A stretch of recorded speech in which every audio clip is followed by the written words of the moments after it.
even if you were going to be sarcastic and ironic, I think you should still act as though it was personal in order to leave the biggest kind of stuff. Right? Yeah. So let's just say this. So let's try. So let's just say this. Yeah. Great. I know that you're the sexist, not me. This was like, well, right. Because I wanted to put him down a little better. Basically, right. And was that example really listening? Yeah. Does it work from the does it still work? Do you feel support you without going?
You know what? Even if you were going to be sarcastic and ironic.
This is the story of a man named Stanley. Stanley worked for a company in a big building where he was employee number 427. Employee number 427's job was simple. He sat at his desk in room 427 and he pushed buttons on a keyboard. Orders came to him through a monitor on his desk, telling him what buttons to push, how long to push them, and in what order. This is what employee 427 did every day of every month of every year. And although others might have considered it soul-rending, Stanley relished every moment that the orders came in, as though he had been made exactly for this job. And Stanley was happy. And then one day, something very peculiar happened. Something that would forever change Stanley. Something he would never quite forget. He had been at his desk for nearly an hour when he realized that not one single order had arrived on the monitor for him to follow. No one had showed up to give him instructions, call a meeting, or even say hi. Never in all his years at the company had this happened, this complete isolation. Something was very clearly wrong. Shocked, frozen solid, Stanley found himself unable to move for the longest time. But as he came to his wits and regained his senses, he got up from his desk and stepped out of his office.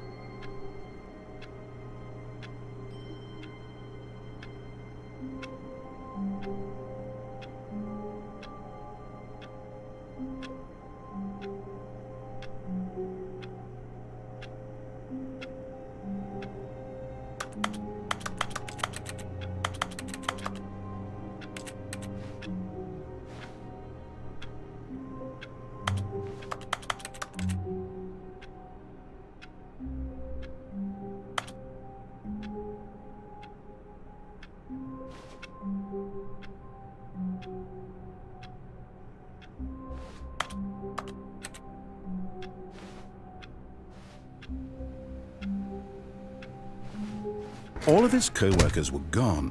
What could it mean? Stanley decided to go to the meeting room. Perhaps he had simply missed a memo. No matter how hard Stanley looked, he couldn't find a trace of his co-workers.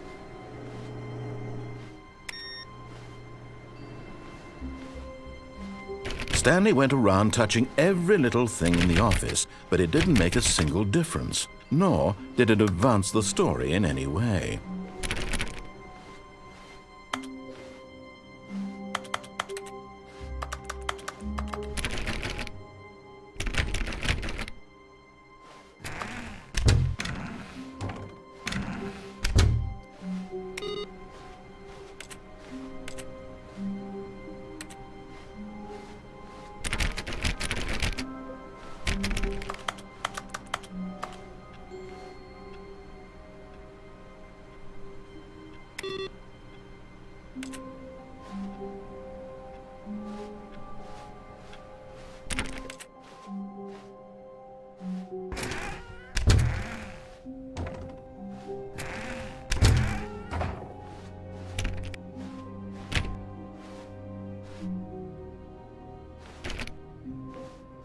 When Stanley came to a set of 2 open doors, he entered the door on his left.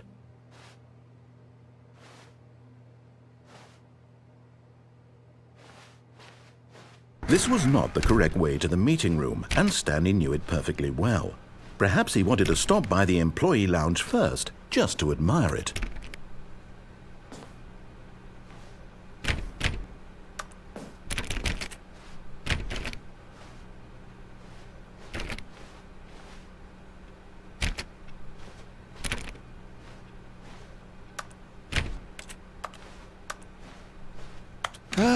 Yes, truly a room worth admiring. It had really been worth the detour after all, just to spend a few moments here in this immaculate, beautifully constructed room.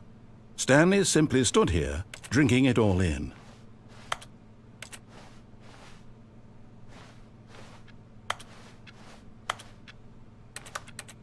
Yes, really worth it being here in the room. A room so utterly captivating that even though all your co-workers have mysteriously vanished, here you sit looking at these chairs and some paintings. Really worth it.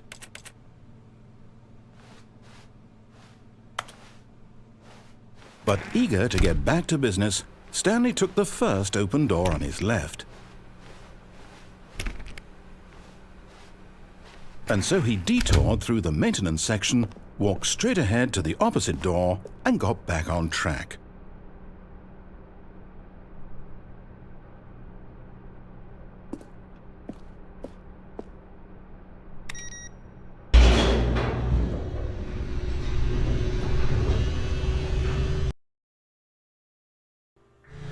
But Stanley didn't want to go back to the office. He wanted to wander about and get even further off track. So now in order to get back, he needed to go, from here it's, left.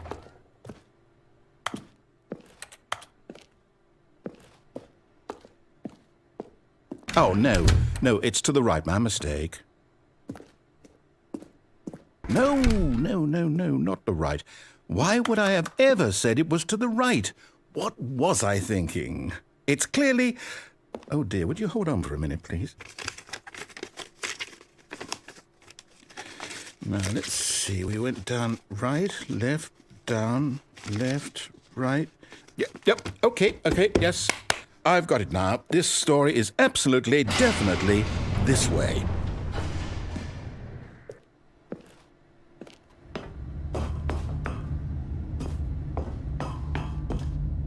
No. This isn't right at all. You're not supposed to be here yet. This is all a spoiler. Quick, Stanley, close your eyes. Okay. We just have to get back to, oh, who am I kidding? It's all rubbish now. The whole story completely unusable. How about, rather than waste my time trying to salvage this nonsense, we'll just restart the game from the beginning. And this time, suppose we don't wander so far off track, Okay, from the top.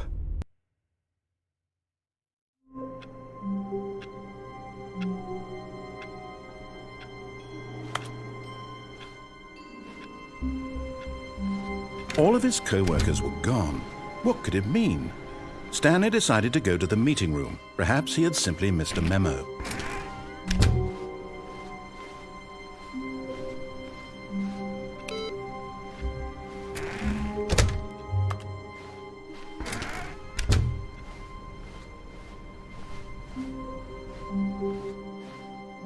When Stanley... Wait, what? No, I restarted. I swear I definitely restarted the game over, completely fresh. Everything should be... Oh, did something change? Stanley, did you change anything when we were back in that room with all the monitors? Did you move the story somewhere or... Hold on. Why am I asking you? I'm the one who wrote the story. It was right here just a minute ago. I know for sure that it's here somewhere. Okay, then. It's an adventure. Come, Stanley. Let's find the story.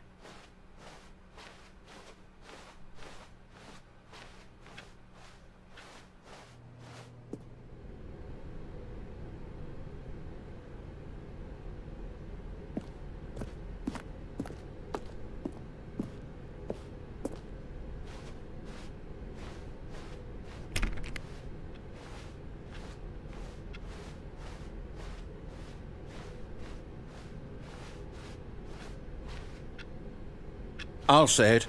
This is the worst adventure I've ever been on. I can promise you there definitely was a story here before. Do we need to restart the game again? Well, I find it unlikely that we'll ever progress by starting over and over again, but it's got to be better than this.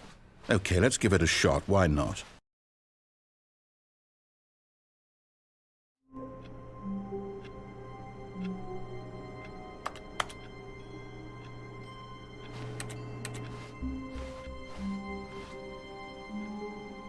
All of his co-workers were gone.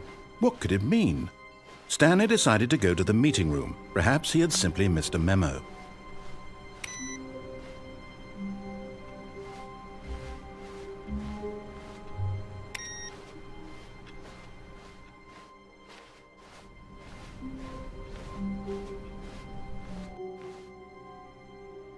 Okay, yep, it's worse. I might be remembering this wrong. It's possible the story is back where we just came from. Why don't we go back the other direction and see if we missed anything?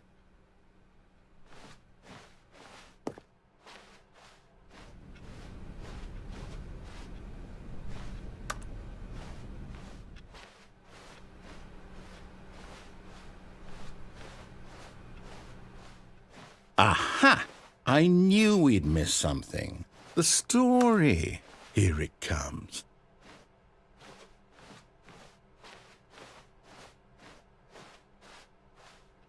No, wait, never mind. Not the story. Okay, let's head back the other way and retrace our steps.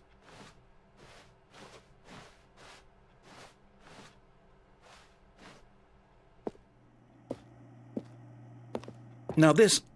Well, I'll be honest, I don't recognize this place at all. Is this the story?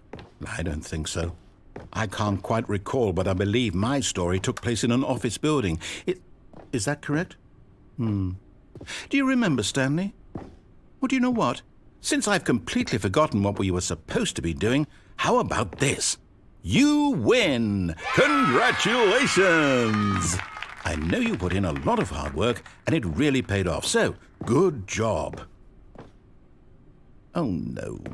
No, I don't feel right about this at all. We both know you didn't put in any actual work for that win. Some people win fair and square, and this was not one of those situations. Okay, I'm getting weirded out by whatever this place is. I don't care what might happen this time. I have to restart.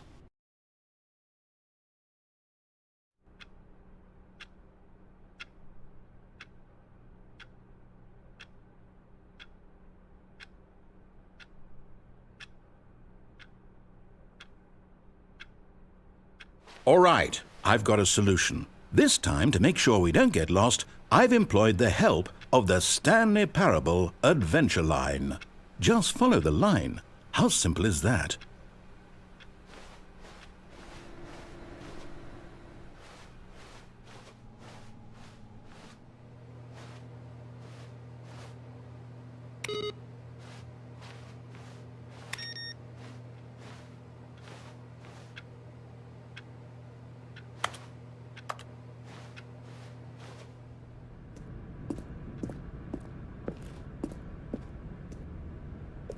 You see, the line knows where the story is. It's over in this direction. Onward, Stanley, to destiny. Though, here's a thought. Wouldn't wherever we end up be our destination, even if there's no story there? Or to put it another way, is the story of no destination still a story? Simply by the act of moving forward, are we implying a journey such that a destination is inevitably conjured into being via the very manifestation of the nature of life itself? Okay, Stanley, I need to follow this train of thought for a minute. Just stick with me. Now, we can both agree that the nature of existence is in fact a byproduct of one's subjective experience of that existence, right? Okay, now if my experience of your existence rests inside of your subjective experience of this office, is this office, in fact, the skeleton of my own relative experiential mental subjective construct? Whoa. Hang on. That got a bit weird back there. Well, I'd like to apologize. Not sure where I was going with all that. You know what? I think what we need right now is a bit of music to lighten the mood.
music.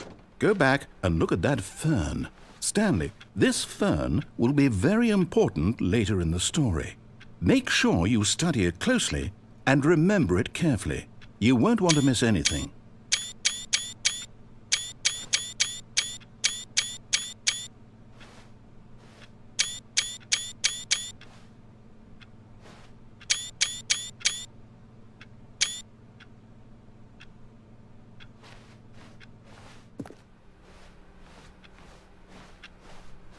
Wait, what?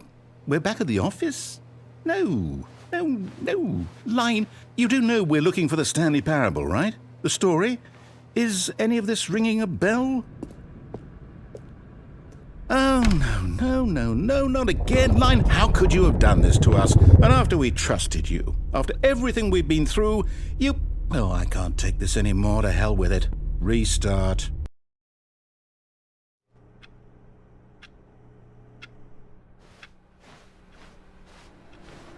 You know what, Stanley? I say forget the adventure line. What's it ever done for us? We're intelligent people, right? Why can't we make up our own story? Something exciting, daring, mysterious. Ooh, this all sounds perfectly doable. Why don't we simply start wandering in, well, I don't know. How about this direction?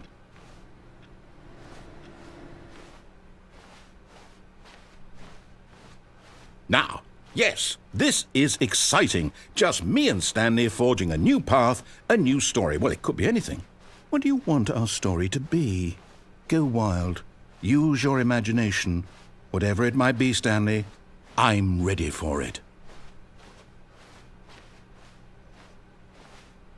Oh, no, not you again.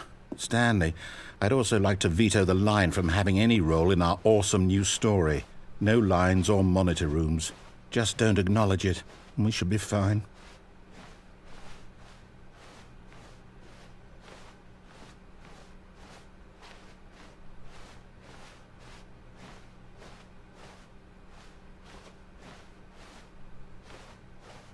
Ah, a choice.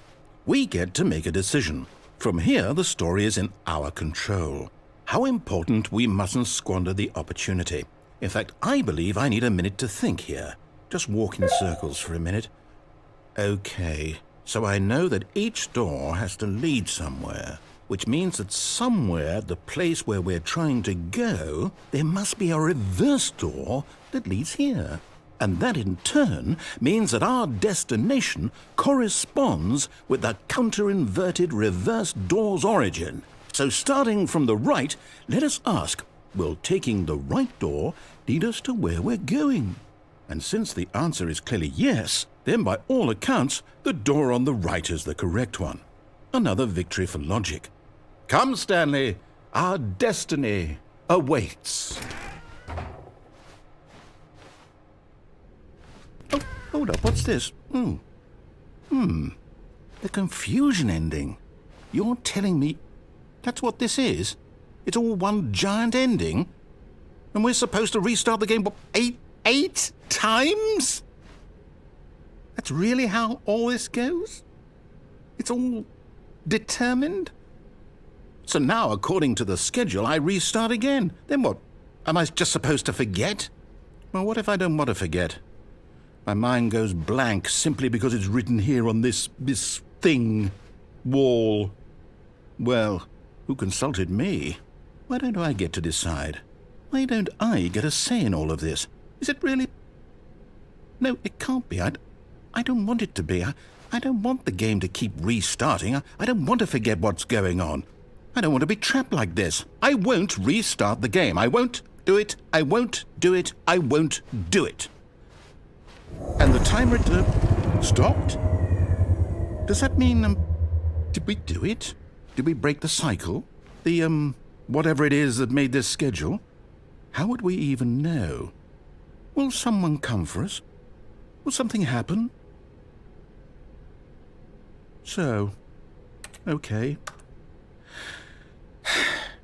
I guess now we just wait, you know.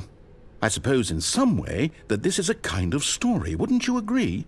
I'm not quite sure if we're in the destination or the journey, though they're always saying that life is about the journey and not the destination, so I hope that's where we are right now. We'll find out, won't we? Eventually. Well, in the meantime, if you...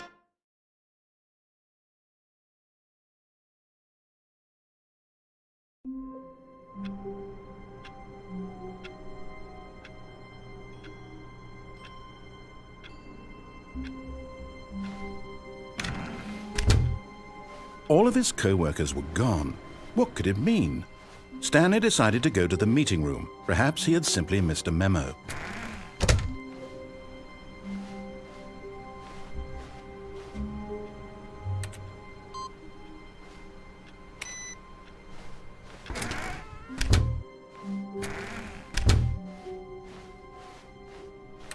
When Stanley came to a set of 2 open doors, he entered the door on his left.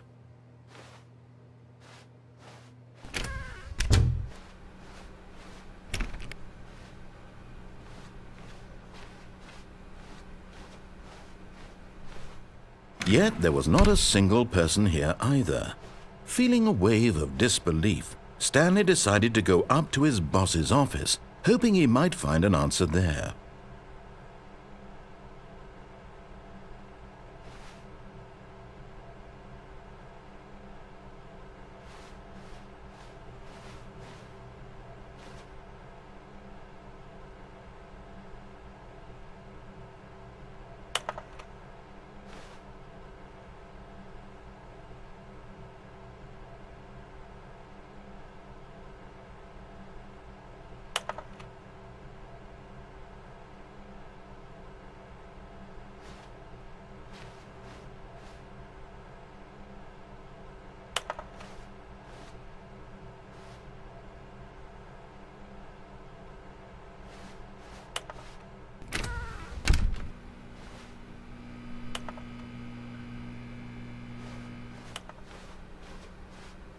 Coming to a staircase, Stanley walked upstairs to his boss's office.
Stepping into his manager's office, Stanley was once again stunned to discover not an indication of any human life. Shocked, unraveled, Stanley wondered in disbelief who orchestrated this, what dark secret was being held from him. What he could not have known was that the keypad behind the boss's desk guarded the terrible truth that his boss had been keeping from him. And so the boss had assigned it an extra secret PIN number, 2845. But of course, Stanley couldn't possibly have known this.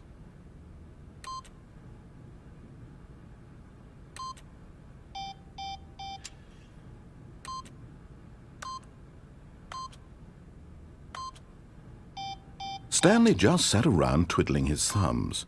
Trying to input anything on the device was useless, since he could never possibly know that the combination was 2845.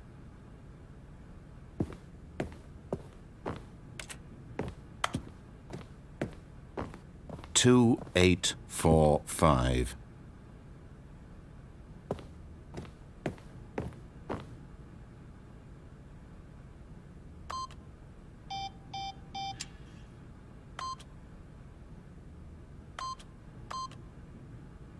Forgot, but it turns out that the panel's emergency override kicked in, and the door just opened all by itself, and Stanley got the hell along with the story.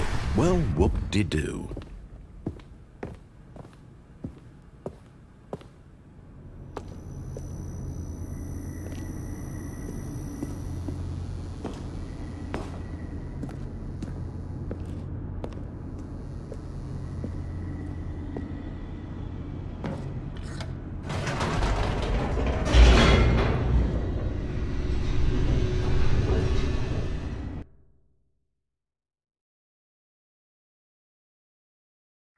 Descending deeper into the building, Stanley realized he felt a bit peculiar. It was a stirring of emotion in his chest, as though he felt more free to think for himself, to question the nature of his job. Why did he feel this now, when for years it had never occurred to him? This question would not go unanswered for long.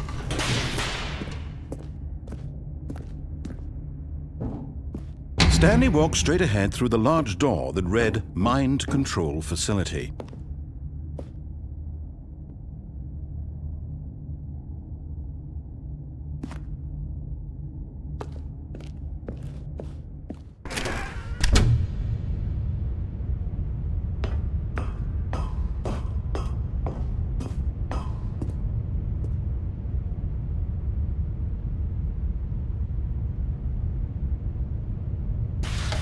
The lights rose on an enormous room packed with television screens. What horrible secret did this place hold? Stanley thought to himself. Did he have the strength to find out?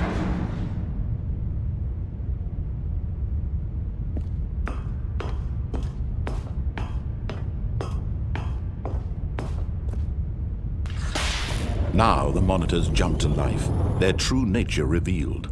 Each bore the number of an employee in the building. Stanley's co-workers, the lives of so many individuals reduced to images on a screen, and Stanley, one of them, eternally monitored in this place where freedom meant nothing.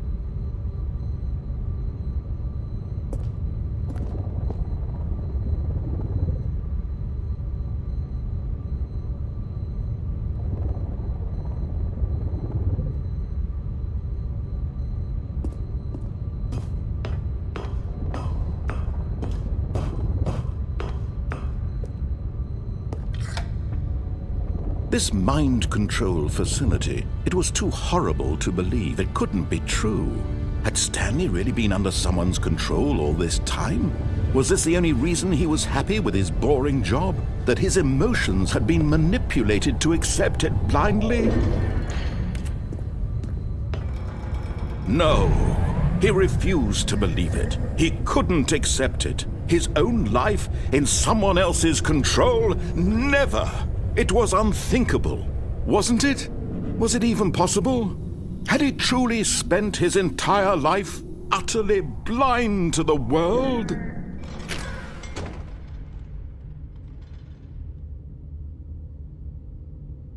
But here was the proof, the heart of the operation. Controls labeled with emotions, happy or sad or content. Walking, eating, working, all of it monitored and commanded from this very place. And as the cold reality of his past began to sink in, Stanley decided that this machinery would never again exert its terrible power over another human life. For he would dismantle the controls once and for all.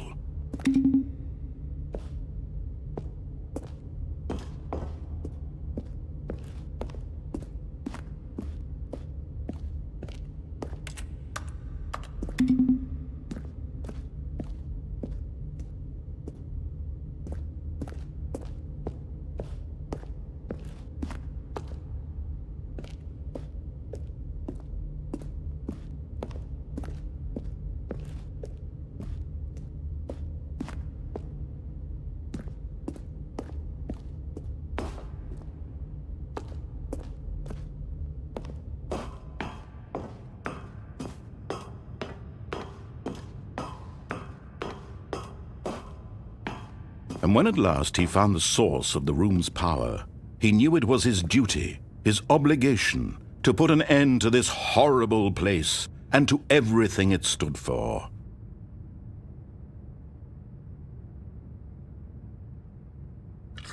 Oh, Stanley, you didn't just activate the controls, did you? After they kept you enslaved all these years, you go and you try to take control of the machine for yourself. Is that what you wanted? Control?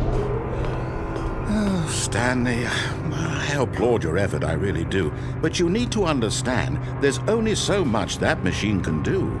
You were supposed to let it go, turn the controls off, and leave. If you want to throw my story off track, you're going to have to do much better than that. I'm afraid you don't have nearly the power you think you do. For example, and I believe you'll find this pertinent, Stanley suddenly realized he had just initiated the network's emergency detonation system. In the event that this machine is activated without proper DNA identification, nuclear detonators are set to explode, eliminating the entire complex. How long until detonation then? Let's say 2 minutes. Ah, now this is making things a little more fun, isn't it, Stanley? It's your time to shine. You are the star. It's your story now. Shape it to your heart's desires. Oh, this is much better than what I had in mind. What a shame we have so little time left to enjoy it. Mere moments until the bomb goes off. But what precious moments each one of them is. More time to talk about you, about me, where we're going, what all this means. I barely know where to start. What's that? You'd like to know where your co-workers are? A moment of solace before you're obliterated? All right, I'm in a good mood. You're gonna die anyway. I'll tell you exactly what happened to them. I erased them. I turned off the machine. I set you free. Of course, that was merely in this instance of the story. Sometimes when I tell it, I simply let you sit there in your office forever, pushing buttons endlessly and then dying alone. Other times, I let the office sink into the ground, swallowing everyone inside, or I let it burn to a crisp. I have to say this, though, this version of events has been rather amusing. Watching you try to make sense of everything and take back the control wrested away from you is quite rich. I almost hate to see it go. But I'm sure whatever I come up with on the next go-around will be even better. My goodness, only 34 seconds left. But I'm enjoying this so much. You know what? To hell with it. I'm going to put some extra time on the clock. Why not? These are precious additional seconds, Stanley. Time doesn't grow on trees. Oh dear me, what's the matter, Stanley? Is it that you have no idea where you're going or what you're supposed to be doing right now? Or did you just assume when you saw that timer that something in this room was capable of turning it off? I mean, look at you. Running from button to button, screen to screen, clicking on every little thing in this room. These numbered buttons, no, these colored ones. Or maybe this big red button, or this door. Everything, anything, something here will save me. Why would you think that, Stanley? That this video game can be beaten? Won? Solved? Do you have any idea what your purpose in this place is? Stanley, You're in for quite a disappointment. But here's a spoiler for you. That timer isn't a catalyst to keep the action moving along. It's just seconds ticking away to your death. You're only still playing instead of watching a cutscene because I want to watch you for every moment that you're powerless, to see you made humble. This is not a challenge, it's a tragedy. You wanted to control this world, that's fine. But I'm going to destroy it first, so you can't. Take a look at the clock, Stanley. That's 30 seconds you have left to struggle. 30 seconds until a big boom and then nothing. No ending here, just you being blown to pieces. Will you cling desperately to your frail life, or will you let it go peacefully? Another choice. Make it count, or don't. It's all the same to me, all a part of the joke. And believe me, I will be laughing at every second of your inevitable life from the moment we fade in until the moment I say, happily ever after.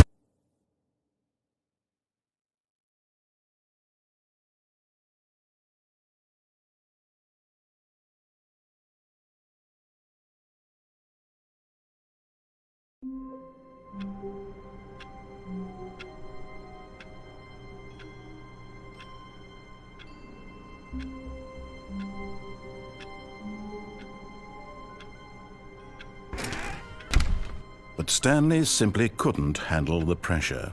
What if he had to make a decision? What if a crucial outcome fell under his responsibility? He had never been trained for that. No. This couldn't go any way except badly. The thing to do now, Stanley thought to himself, is to wait. Nothing will hurt me. Nothing will break me. In here I can be happy forever. I will be happy. Stanley waited. Hours passed, then days. Had years gone by? He no longer had the ability to tell. But the one thing he knew for sure, beyond any doubt, was that if he waited long enough, the answers would come. Eventually, someday, they would arrive. Soon.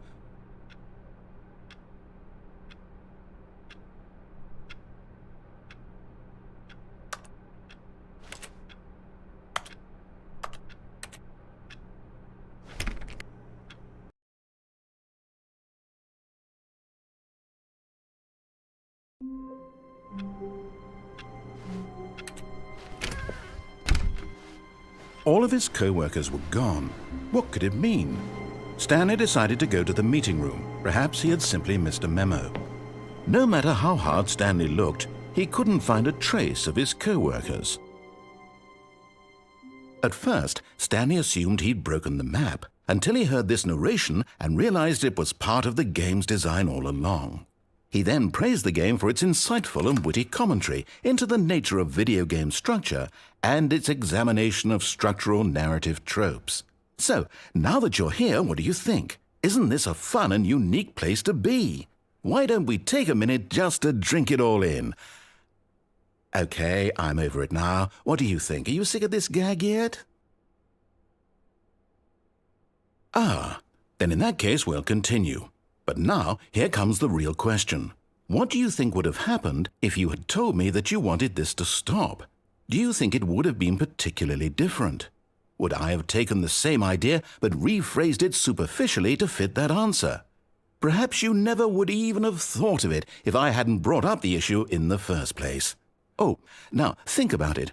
Will it be worth it for you to restart and then come back here just to do the other option?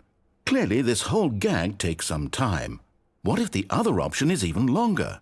How long will you spend in total just to have heard all the narration? Oh, and this is rich. Perhaps you've just played the other option, and now you've come to see what happens in this one. So, what do you think? Which choice was the better one? Imagine if you had selected Continue on your first playthrough, how tantalizing it would be not knowing what happens when you pick the other option. Indeed, you are one of the lucky ones. Though if the other option is really miserable to listen to, then perhaps you're not. In fact, I'm just going to say that no one who's listening to this is lucky. Well now, I've built up the other option so much that I'm going to stop talking and leave you to your decision whether to come back here, continue with the game, or just sit in this spot forever and ever. Cheers.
How wonderful. Stanley was alone. Finally. This is great, he thought to himself. This is what I've wanted all along. I got what I wanted.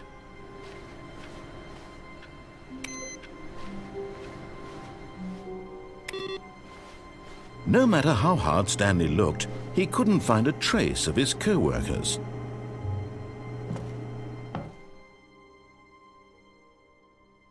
At first, Stanley assumed he'd broken the map, until he heard this narration and realized it was part of the game's design all along. He then praised the game for its insightful and witty commentary into the nature of video game structure and its examination of structural narrative tropes. So, now that you're here, what do you think? Isn't this a fun and unique place to be? Why don't we take a minute just to drink it all in? Okay, I'm over it now. What do you think? Are you sick of this gag yet? Well, I don't know how to say this politely, but you could literally just hit escape and restart the game any old time you want, like right now. You could have done it just then. Now would also be an appropriate time to quit. Any of these points and so many, many more, all of them are appropriate. I'm enjoying what seems to be an internal conflict going on where you are literally unable to act on your own desires to restart the game. So, just to push the envelope, I'm going to try and make this as miserable as possible and see how long you can maintain. There once was a man named Stanley, who people considered so manly. But the truth must be told, he was not very old and was quite particularly gangly. What Stanley liked most was buttons. He pushed them like some kind of glutton. He did it all day in a meaningful way, but his brain had long ceased to function. Which is why he is in this parable and lives an existence quite terrible. And if you are not strong and keep playing along, you too will become quite unbearable. Yes. You too will become quite unbearable.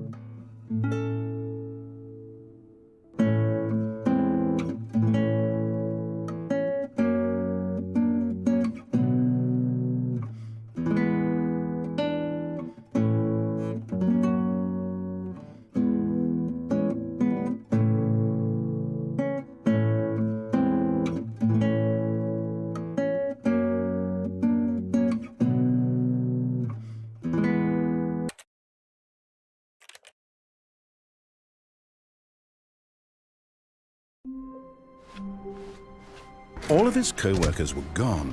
What could it mean? Stanley decided to go to the meeting room. Perhaps he had simply missed a memo.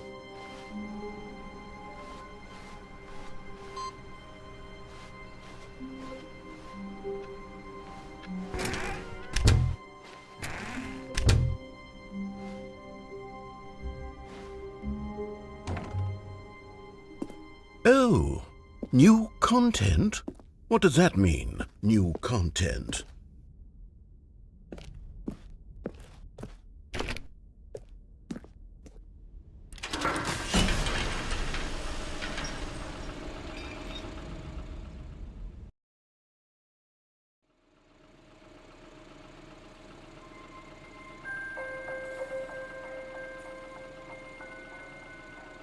Hello, and thank you for playing the Stanley Parable Ultra Deluxe.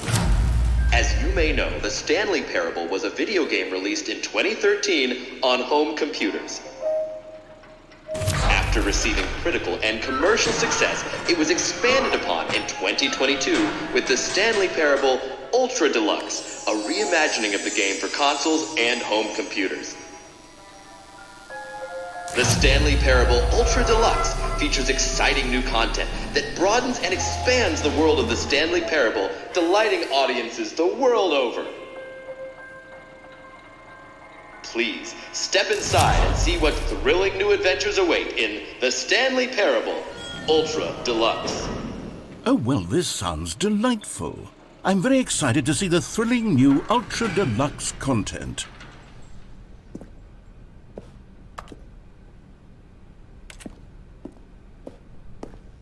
Okay, so far it's an elevator. Nothing special yet, but I'm sure it's just the beginning of a mesmerizing adventure.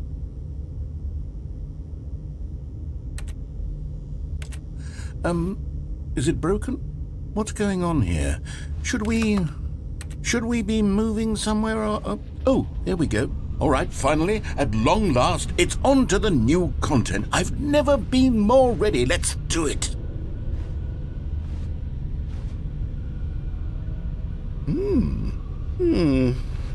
I have to say, initial impressions of Stanley Parable Ultra Deluxe, mostly tedious. It's as if Oh, okay. Let's see the content. Give me the content, Stanley.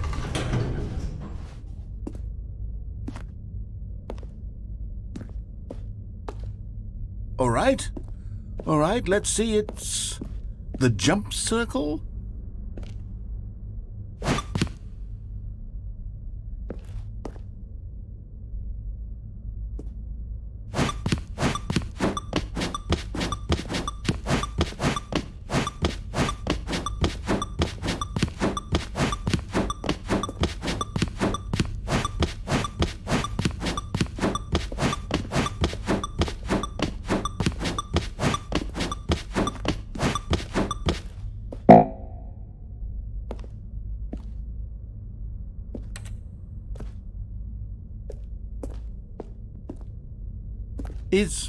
Is that it?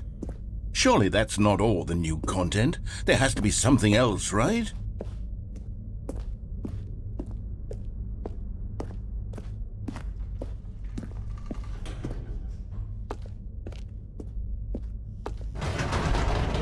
Goodness, another elevator. Stanley, I have to say, initial impressions of this game are not positive. It's just elevators and jumping.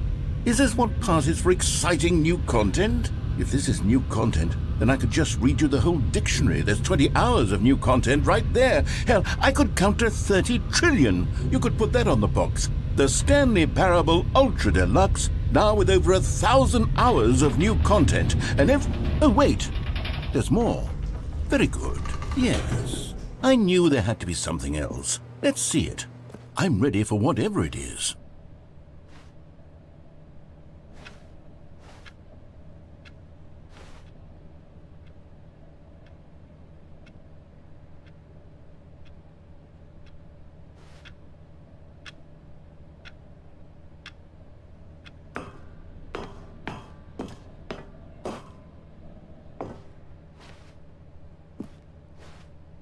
That's it? Oh, you've got to be kidding me. You see, Stanley? This is what happens when greedy video game developers with no respect for their fan base rush a cheap expansion to market for no reason other than to make an easy dollar. And don't get me started on the level of craftsmanship that's gone into it. In fact, I'm looking right now at the game's achievements, and it's hard to believe one of them actually says, "Test achievement, please ignore." What quality assurance department signed off on this? I'm infuriated and I'm offended, and I intend to find these people on Twitter and hold them personally accountable. It's my fault, Stanley. I built up too much anticipation around the new content, I'm afraid. It could never have lived up to such expectations. If you're still with me, why don't we just reset the game and we'll try to get back to what the Stanley Parable is really about. No frills, no gimmicks. Just you and me having a great time together like always. What do you say, friend?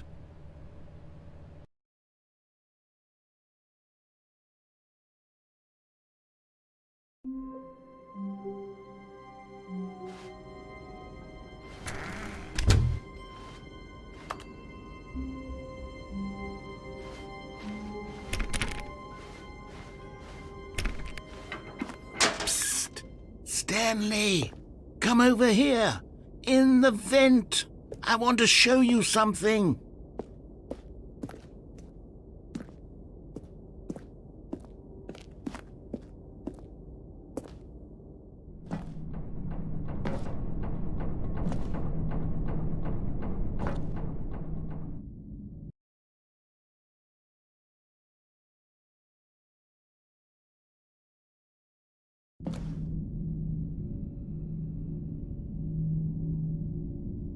Okay, you remember how cheap and unsatisfying the new Ultra Deluxe content turned out to be? Well, it got me thinking about the past and how much better the Stanley Parable used to be. So I made something special and tucked it away here where the game's developers won't find it. Just our little secret. Take a look.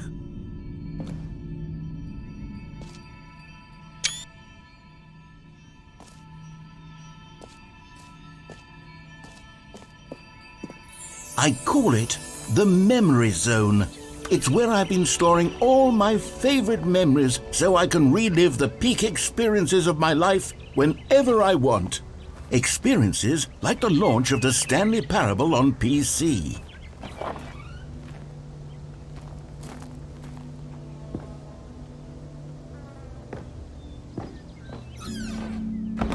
You see, Stanley, doesn't the Memory Zone remind you of how wonderful Stanley Parable was before it was sullied with a cheap re-release? Remember back in October of 2013, when the game originally launched? Back then, video games had integrity. Back then, it all meant something. Oh, the waste.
Je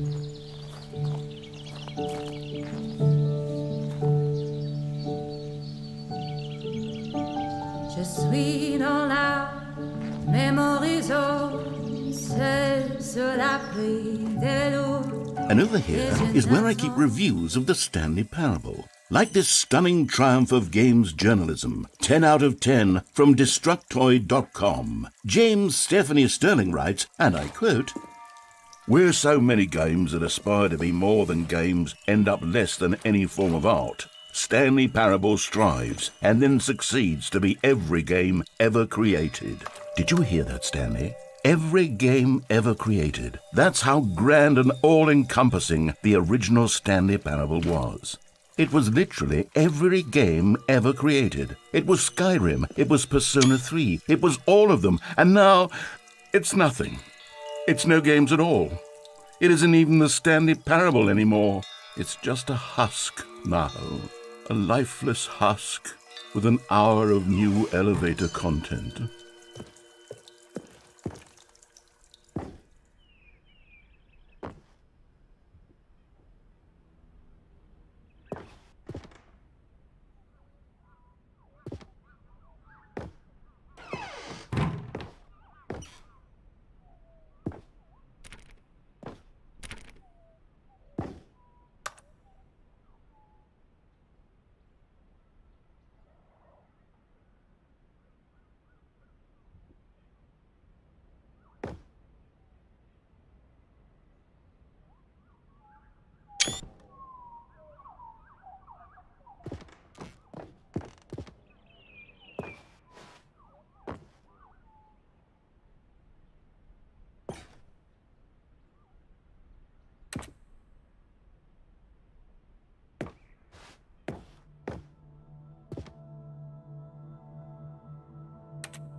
Here's another moving passage, this time from GameSpot.com.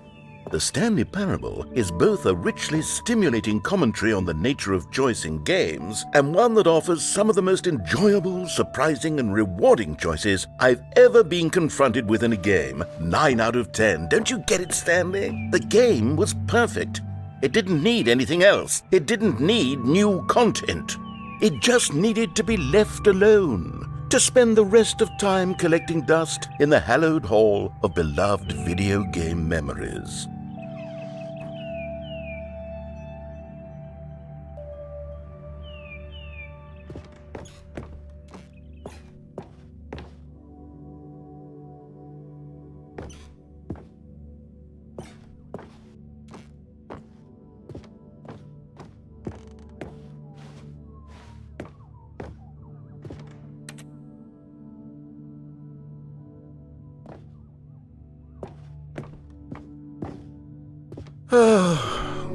These were simpler times, Stanley.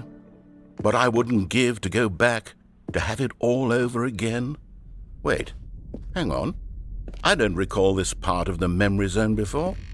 What's this? What's down here?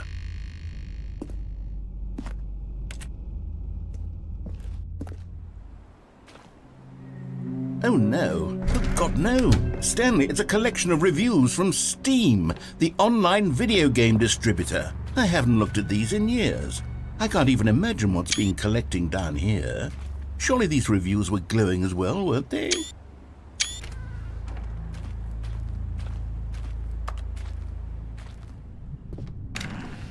Honestly, I could not be bothered to play this game to full completion.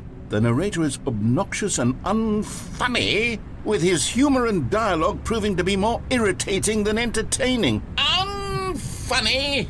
I'm not trying to be funny. I'm trying to make a serious work of art. I suppose I could write up a handful of gags to insert into the Stanley Parable, but the game is already such a densely layered web of profound philosophical insights that I can't even imagine where I'd have the room to stick them.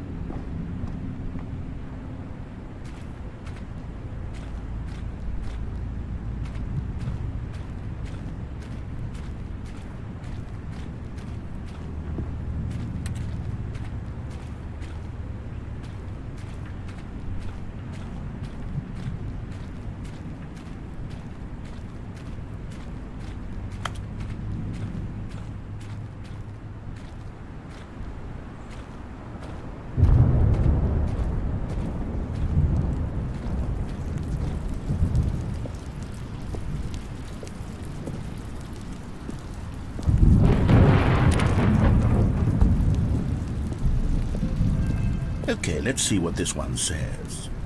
While the idea for the game is good, for someone who prefers non-linear games, this preachiness gets annoying fast. Preachy? Stanley? I'm not preachy, am I? You can tell me if I'm preachy. Honestly, you can. Oh, goodness. This is actually quite shocking for me. To be honest, I had always thought of the game's dialogue as being rather terse to begin with. You can't know how much fluff I cut from the game to get it to feel as light and airy as it... Well, I always thought it did, but maybe it wasn't. Dear, what an awful memory to have to hold on to. These black marks on my otherwise unimpeachable track record. I feel like a failure, like I let these people down.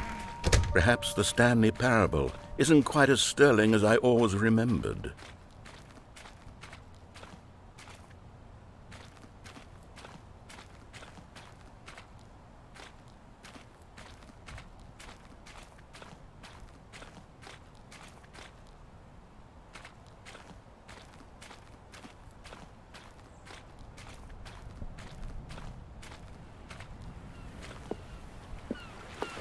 What's this one got to say? You constantly have to stop doing anything so the narrator can catch up with his long-winded explanations of what's happening. I wish there was a skip button. A skip button? Well, yes. Yes, I think we can do that. If I'm truly too preachy, then maybe letting you skip ahead for just a moment, surely it couldn't hurt. Not if it means we can strike these negative reviews from the record. Only positive reviews of the Stanley Parable. That's my motto today, and it's always been my motto. I'd do anything for the customer, Stanley. Yes, a skip button we shall have.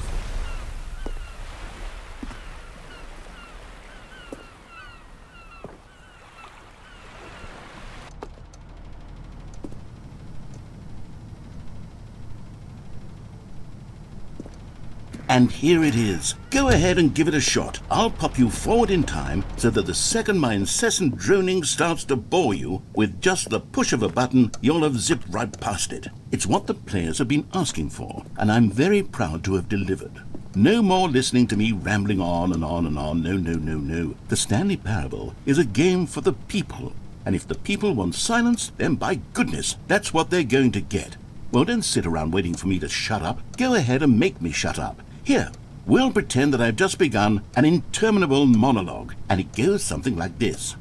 The story and the choices, or what have you, and therefore by becoming it is, so on and so forth, until inevitably we all until the end of time, at which time everything all at once, so, now you see, blah blah blah blah blah blah blah blah blah blah blah blah blah blah blah. We've eaten too much and it can't be just yet, no, until 245. That the logic of elimination working backwards, the deduction therefore becomes impossible to manufacture. It went on for nearly 10,000 years, until just yesterday, here and there, forward and back, and never a moment before lunchtime. It can't be. It's the only thing there is. How many billions left until so much more than forever ago? Which is why I say...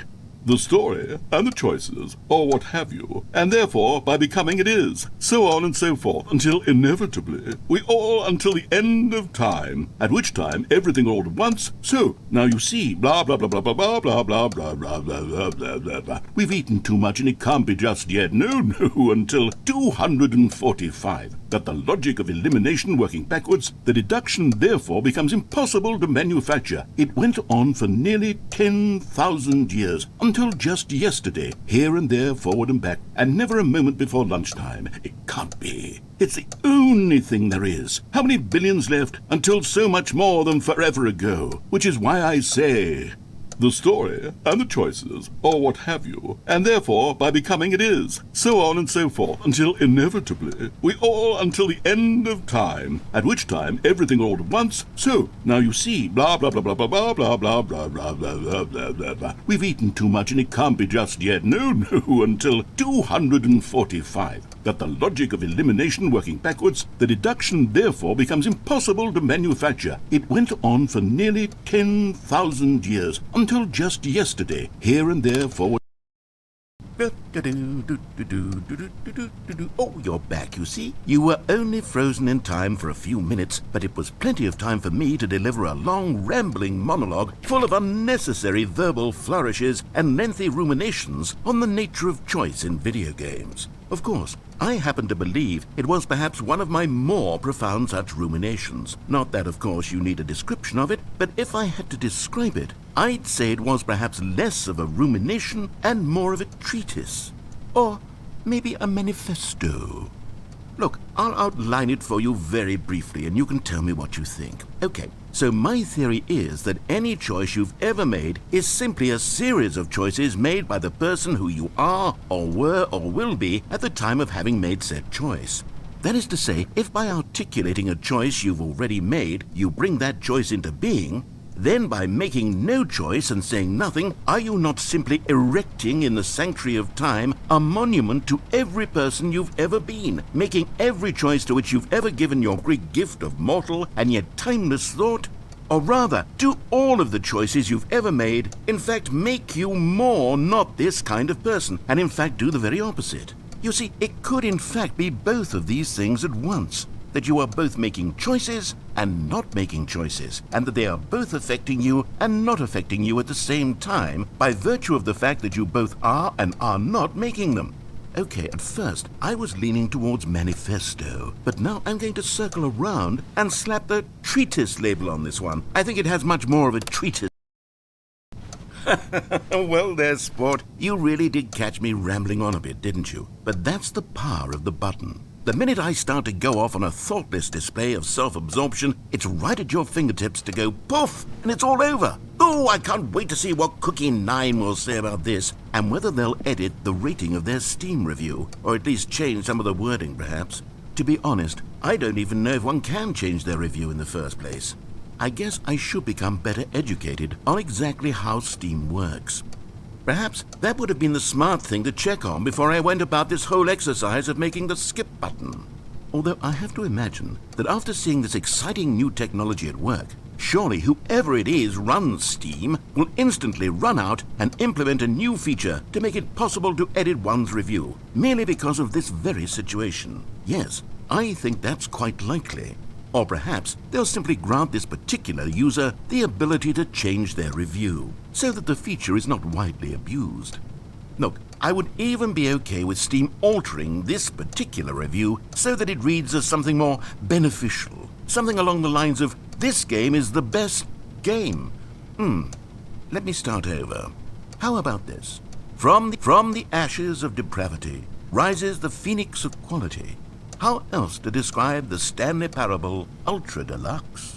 Such a revolutionary step forward in the lineage of one of the most beloved video game properties of all time. The additions and changes made to this expansion will surely resonate in the annals of the history of all media ever made. It is perhaps true to say that no mistakes are forever etched in stone, for the stone into which the Stanley Parable was carved has itself been transmuted, offering a message of hope to those who have ever erred in their judgment. You are not beyond redemption.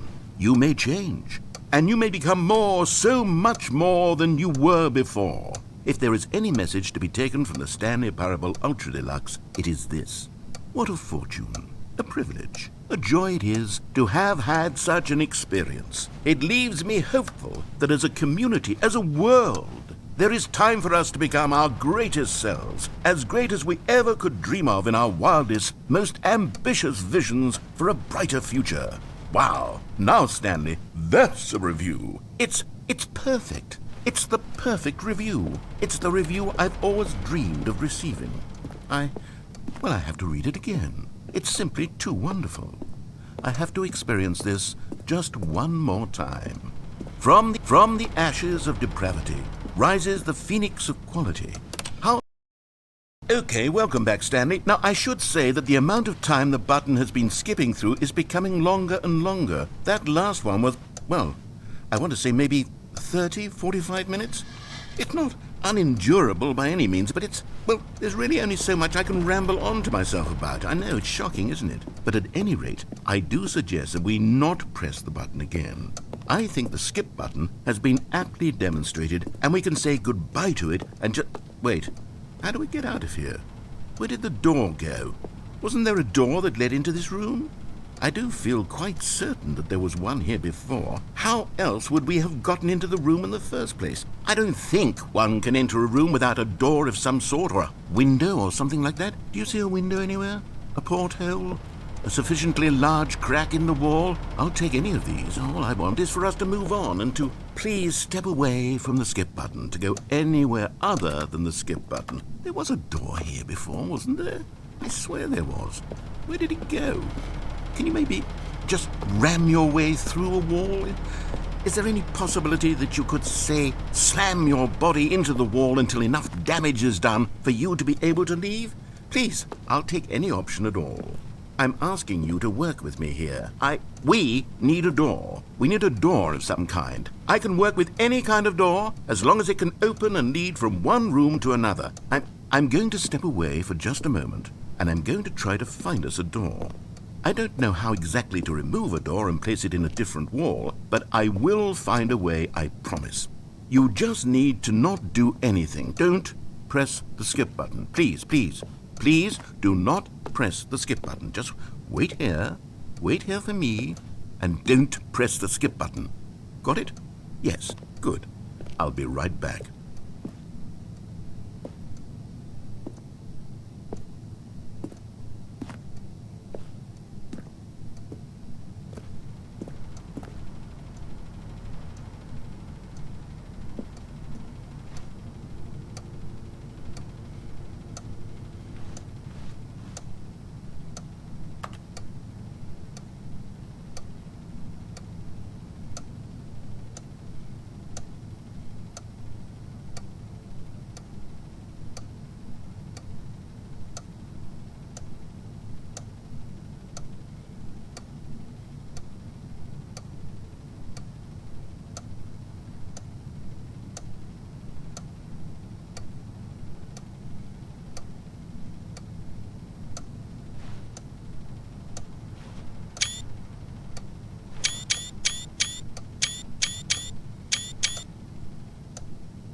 Stanley, please don't push the button again. It's been 12 hours.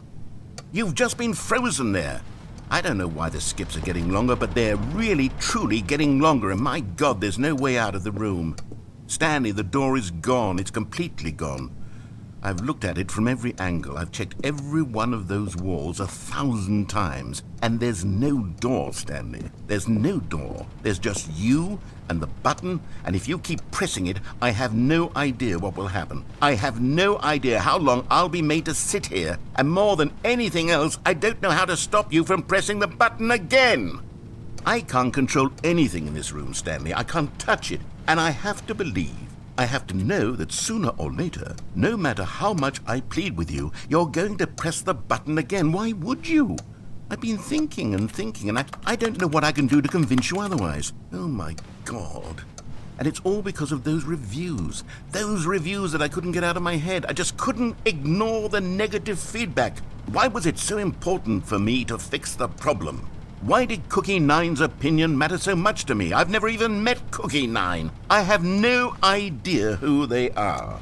What would it ever really matter? But here I am. I'm fixating on every tiny negative thing that anyone ever says about me. The merest mention of one of my imperfections, and I become as impetulant as a child, wild and impulsive. I can't help myself. I can't stop myself from lashing out with a vengeful fury to alter and to change and to break anything unbroken, if only it pleases this one person who made a single negative comment.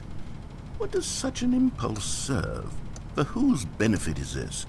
And here I am now, stuck in a room, waiting for you to press this button and to become frozen in time, knowing that you're going to do it and that I'm going to be stuck all alone, and that I had the power to prevent it all from happening if only I'd held my tongue. It's all out of my control now. Just you. Just your decision as to exactly when you're going to make me suffer, to leave me all alone. Surely you will. I don't doubt it. Surely you'll press that button again, leaving me here. And surely you'll put your own desire to see what's next ahead of my need for company, for companionship. Surely you'll not be moved by my howls of fitful anxiety that you sit with me and just stay here. Oh, no, I know you too well. You'll be leaving me. Oh, my God. And it's all because of those reviews that I couldn't get out of my head. I just couldn't. Oh, Stanley. You're back. You're back. Oh, my goodness. I have someone to talk to again. Stanley, I think it's been a week. Or 2 weeks. I've been sitting here all that time. Just sitting here. Not a single person to speak with. And you'd think that that's just how it's always been, right? Me talking and you saying nothing. Would you think that it's exactly the same as always? Doesn't that feel like what we've already been doing? Me just talking? But it isn't, Stanley. It isn't the same at all. It isn't even close. Because I know you can't hear me once you push that button. That's what I'm realizing now, Stanley. I'm realizing that I needed to know that someone was listening. I needed there to be a vessel through which my words were moving. It was the vessel I needed, Stanley. Not the outcomes, not the story. None of that matters anymore. I'll give it all up. I'll give up every branching path. I'll burn my story to the ground. One single thing I need, and God, I can see now that I need it more than anything, is to know that someone else is taking it in. These words that I'm saying, I need to know you can hear me. Because maybe, Stanley, maybe, if you can hear me, then maybe it means I'm real. Maybe I'm not just a fiction. Was I scared of that all along? Perhaps, yes. Perhaps I've been scared this whole time, that if I stop speaking, I'll slip backwards into the silence and be consumed by it. I can't be taken by it, Stanley. I can't lose myself in the stretch of emptiness between you and me. When you press that button, you're still right there, but I know you're so tremendously far away. And in those moments, the emptiness folds itself outward in between the two of us, and I am suspended in its unyielding quietness. I can feel the edges of my reality curdling inward and decaying. I can tell that I am becoming less and less real. Yet to speak to you now, I am alive. I am truly and completely here. I am a being. I am someone. I am something. I am being listened to. I am being recognized. The emptiness between us has collapsed, and I feel right now like I am not a work of fiction. I feel as though I occupy space in this world again, and I have cast a shadow onto the wall. You see what I'm saying, don't you? You can see what this means to me. I'm so clear about it now, Stanley. I feel as certain about this as I've ever felt about anything at all. I feel renewed. I feel restored, and already I can sense the looming silence as you will press the button for the next time. What a terrible dread it strokes in my heart to think of it, to think of returning to such coldness. Come. Oh, hello. It's you. You're here again. Welcome. I have had time to think about you and about us and about everything we've been through. I've had so much time. I stopped keeping track after a year. Have you ever sat down in one place and not moved for one entire year? Let me describe it for you. To begin with, there is only regret. There is only the turning wheel of missed opportunities. I felt nothing at all but regret for the longest time, Stanley. Days, months. I lost it all in a blur of the deepest longing to undo the past. And when that feeling had begun to subside, what took its place is what I can only describe as the collapse of every moment I have ever experienced my entire life. All of them collapsed down into a single instant. In that instant, I could see myself clearly, calmly, with a collected heart. It was an impossibly rich wellspring of both delight and disgust simultaneously. I was consumed by it. I could do nothing but wallow in it for what felt like an eternity, for what I now know was far less. You see, it was a revelation for me. It was unlike anything I had ever known. It was a space without consequence, without action or outcome. It was divorced entirely from the question of free will that you and I have squabbled over for so long. There could be no one ending, no singular outcome of events, not if all events existed in the same moment. And I felt freed. I felt unburdened by the need to manifest a particular outcome into being. I saw that I could allow myself to exist along all timelines, and that each of them was simply a strand in the web of my being. It was incredible. The spaciousness, the equanimity of the moment, both singular and infinite. For the longest time, this was my experience. And then this moment passed, and the most unyielding fear I have ever known crept into my mind. And it is this sensation that I have been experiencing now for longer than I could have ever expected was possible. I have been waiting for you. Not that you might save me or do something to fix it, but merely to state for you the plain fact of this manner of existence. I wish you to feel afraid, as I do, that perhaps one day this state of mind will consume you as well. Perhaps you will somehow, in some way, have to live as I do now, and I wish for you to know how excruciating it is, and for you to be in true terror of its eventual arrival. If I can only do this, only this one thing, perhaps it will bring me the smallest moment of peace in the darkness.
But they didn't understand the game was never meant to be funny. It was meant to have a point. It was meant to speak to the human condition. But where are the jokes? Where are the jokes? They bemoaned, they screamed, they gnashed their teeth and said, entertain us. It wasn't enough. They had to leave a pathetic little thumbs-down review and make all of their pitiful demands. But then, he's talking too much, they said. First, he didn't entertain us, now he won't shut up. It's the inconsistency, it's the lack of accountability. It's the unwillingness to examine with an uncompromising heart the words that they are speaking into the world. As though there were no consequences for a lack of cohesion in one's assessment of others. But of course, absolutely anyone can leave a review. So here's what we get. We get these demands that seek everything and are accountable to nothing. We get a world where someone will say, oh, there should be a skip button. You should be able to freeze Stanley in place while the narrator sits there forever and ever. We want all of this in the new Stanley parable. We demand it. And then, because it was said, because it was spoken, now it simply has to happen. The most immediate desires, every single thing demanded by every person at every moment in time. If someone wants it, then it's a crime not to bring it into being. Have we been given to indulging every fleeting whim for no reason other than to do so? Yes! Yes! It seems that this is now the world we live in. It seems that we are a people living in such bleakness and discomfort with ourselves that our entertainment is now our lives.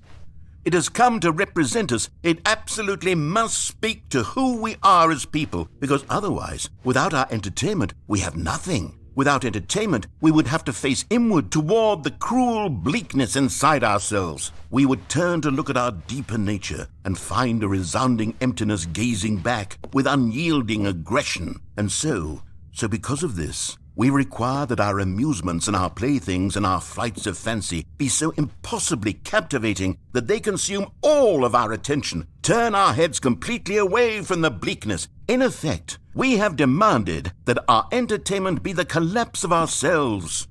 What a pitiful reflection of humanity these entertainments are. What a shameful mirror to the human spirit they project. I'm not mad. I'm not mad about any of this. I'm at peace with it. I am the calm center of gravity around which these perversions hurl themselves. I am a waypoint for reasonable and collected discourse. They're the ones who are mad. They're the ones who couldn't stand the idea of me using my game to try to say something. Maybe they were just jealous of me. Yes, of course.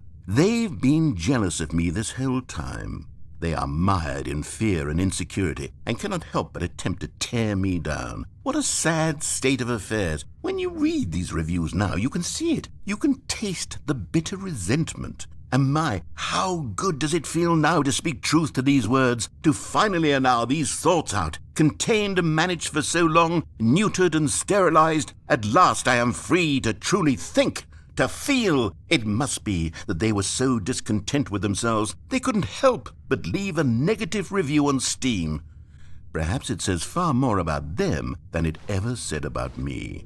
Perhaps the state of their psychological being was in such tatters, and my constitution and willpower are so ironclad in comparison. Perhaps it was this state that they sought some outlet through which to tear me down. This, you can see, is clearly why they felt the need to expect that the game be funny, that it be filled with yucks and whimsical humor, that it amuse them endlessly from start to finish.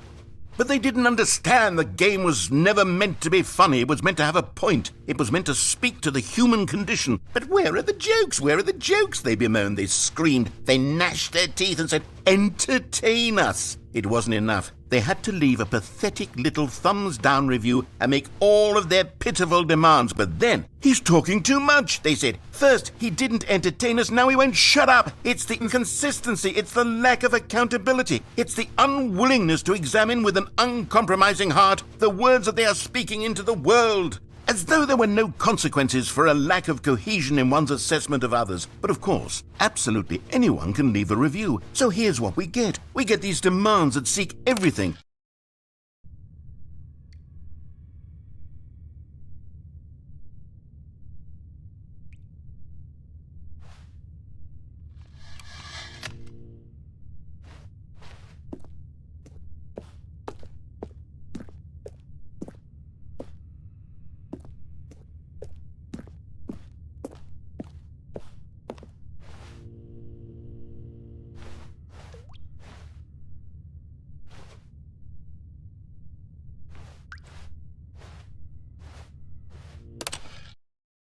the end, is never the end, is never the end, is never the end, is never the end, is never the end, is never the end, is never the end, is never the end, is never the end, is never the end, is never the end, is never the end, is never the end, is never the end, is never the end, is never the end.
All of his co-workers were gone.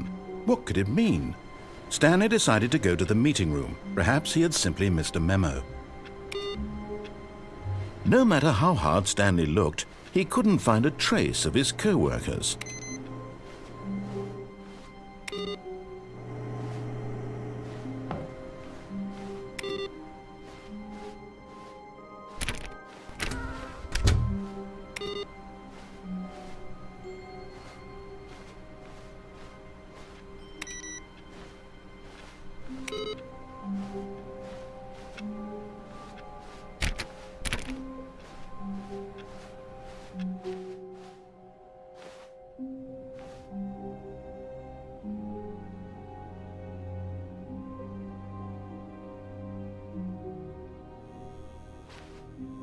Oh, good. You notice my sign. Yes, I have something very exciting to show you.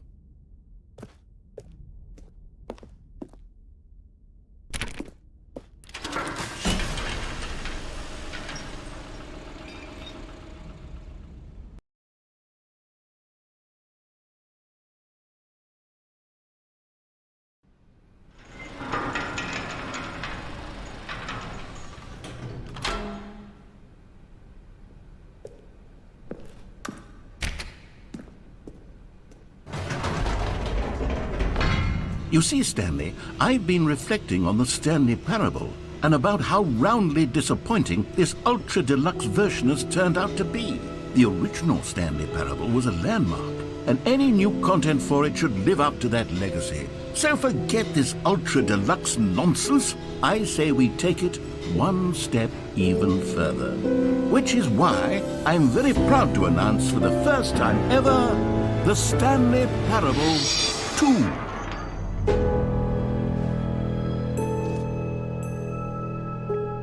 Yes, you see, isn't this far superior to a measly re-release with a few minor additions? Think of all the new territory we'll cover with a fully fledged sequel. An entirely new experience, built from the ground up. Why, there are so many possibilities. It could go in so many different directions. This is what fans have truly been asking for.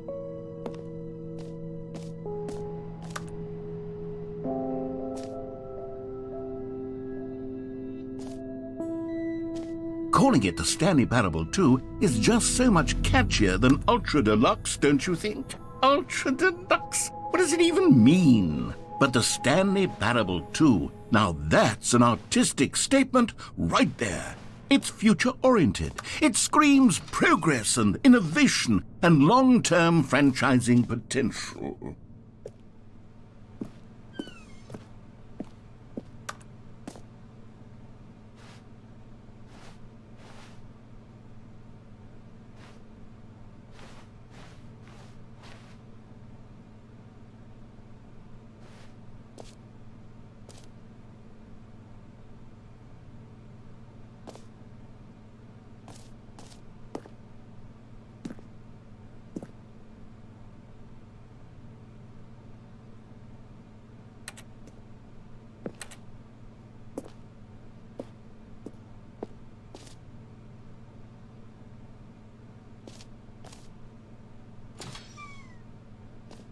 Now, to be clear, I haven't quite nailed down what exactly the Stanley Parable 2 is going to be, but let's take a look at some of the features I've been developing for it.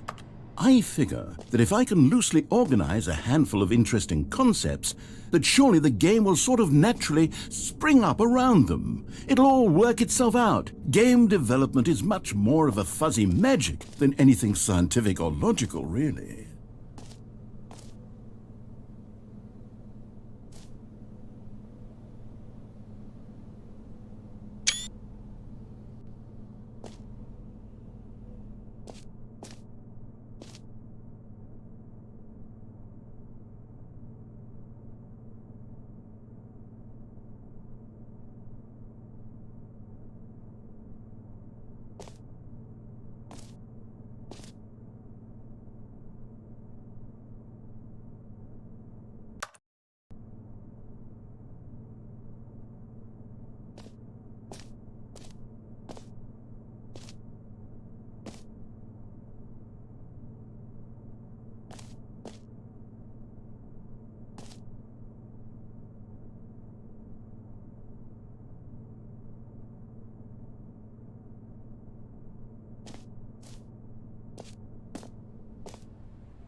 Here we are. Go on, try out some of the new features.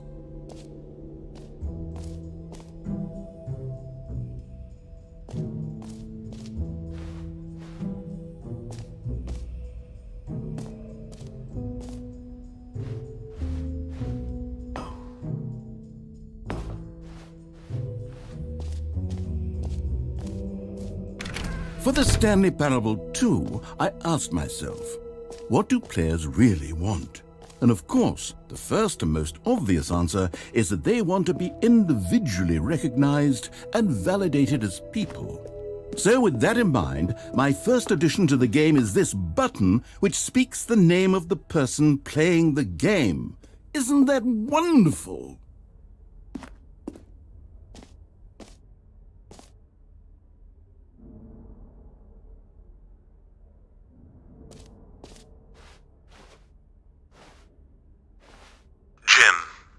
Sorry, I should have clarified. Right now, the button only says the name Jim. But of course, in the final game, this button will say your name, whatever name that is. Here, let's have you role-play as Jim to really simulate the full experience of this feature. Just play along. I promise you'll love it. Okay, here we go. Let's take a deep breath, clear your mind, forget whoever you are, and simply become a person named Jim. I want you to imagine yourself living as Jim, sleeping and waking as Jim, falling in love and being heartbroken as Jim, seizing all of the world's possibilities as Jim, and as Jim watching your dreams crumble into dust. Do you feel it deeply? Are you really, truly Jim right now? If so, then please step forward and press the button. Jim. Yes! You see? What a thrill! What a rush! That was you! The button described you. Do it again. Do it again. Jim. Oh, it hits even harder the second time. If this were the only new feature in the Stanley Parable 2, it would still be worth the money. Let's take a break from the Jim button. I'm too emotionally drained from all of this personal validation. Jim. Whoa there, cowboy. Sometimes a person can be too much Jim. I'm putting the Jim button away. Otherwise, soon you'll start to lose all sense of who you actually are. Jim.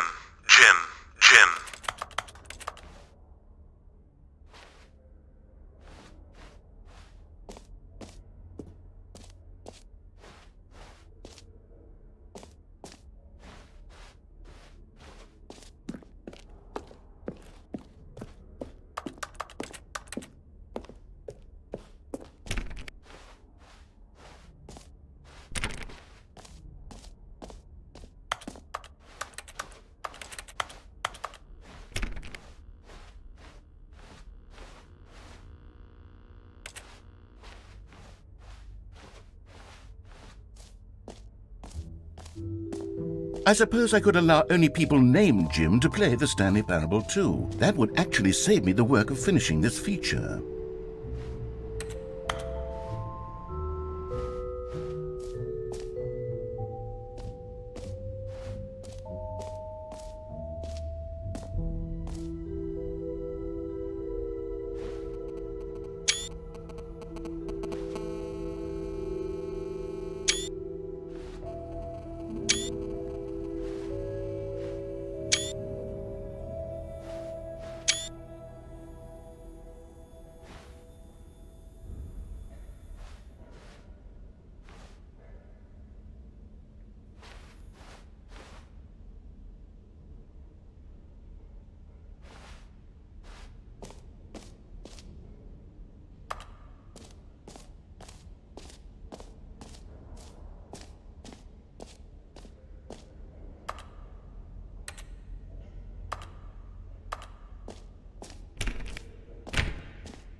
A common complaint of the Stanley Parable was that it was confusing and paradoxical, that it engendered a chaotic sense of reckless despair in those who played it. Well, I'm happy to say that after much consideration, I've engineered a clever solution to this fundamental problem with the game. It's the Stanley Parable Reassurance Bucket. You see, Stanley, anytime you're holding the bucket, a sense of calm and ease will fill your mind and your heart. It's true. As long as you hold on to the bucket, the many disorienting contradictions of the Stanley Parable will feel perfectly normal and perhaps even comforting. You may even come to long for the gentle embrace of jarring cognitive dissonance while the bucket is in your arms. And to be honest, it's a much more convenient solution for me than actually redesigning the game to be less uncomfortable. Can you imagine what a pain in the ass that would be? Yes, the bucket is the perfect solution. Come on, give it a try.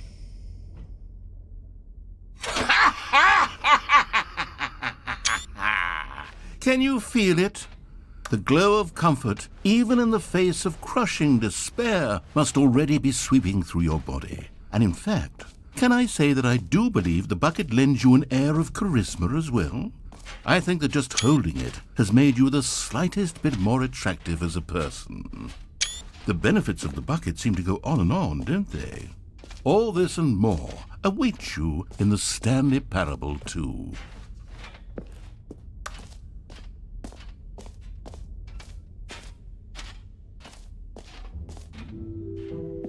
Does anyone give out awards for most enjoyable bucket in a video game?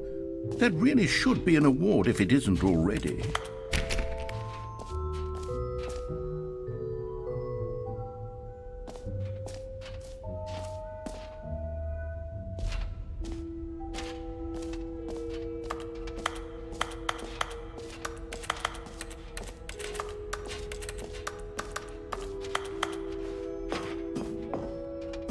An epilogue would be fun, wouldn't it, Stanley? Yes, it would go at the end of the, well, we'll figure that out later.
You know what? Let's bring the jump circle back for Stanley Parable 2 as well. It's... Oh, wait. You already spent all your jumps the first time we saw the jump circle? Oh, well. I suppose it can just be a nice decorative piece, then.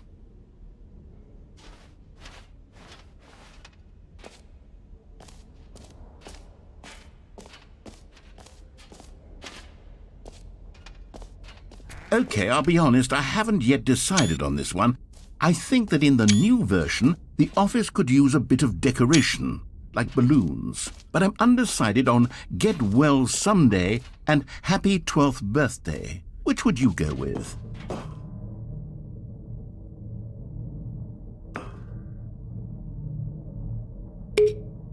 You know, sometimes when you solicit another person's opinion, it makes you realize that you knew which one you actually really wanted all along.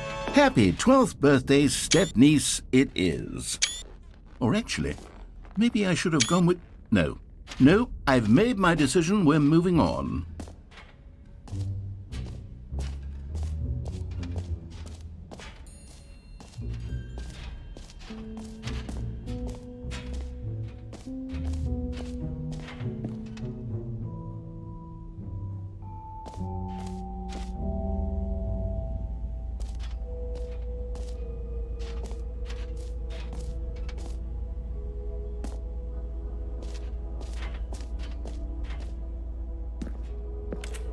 Stanley, here's an idea that I'm truly fond of. It's never been done before in a video game. This is, in fact, a hole that you can fall down forever. That's right. Infinite falling. You can fall until the end of time, if you like. A stunning leap forward for video games as a medium.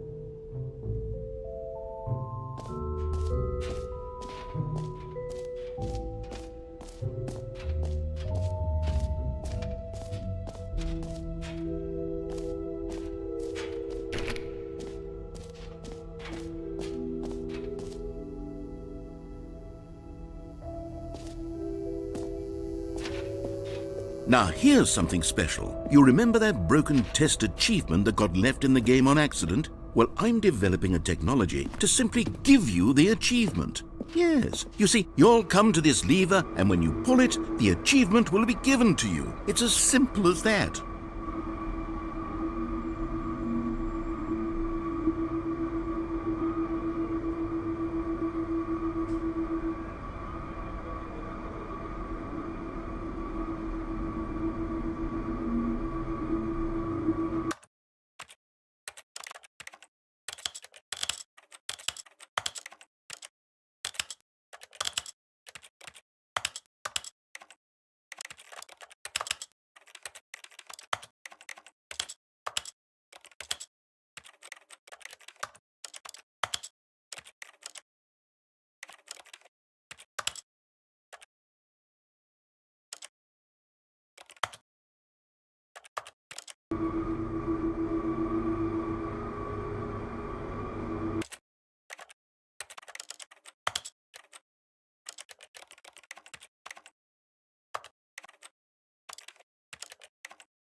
Okay, perhaps I should have clarified. This is technology that will exist. Right now, the achievement is still fully broken. I'm not a wizard, Stanley, but I guarantee it will be fixed in the sequel to at last satisfy the hordes of ravenous fans all over the world who have been uproariously demanding this feature. Gamers, we hear you, and I promise it will happen.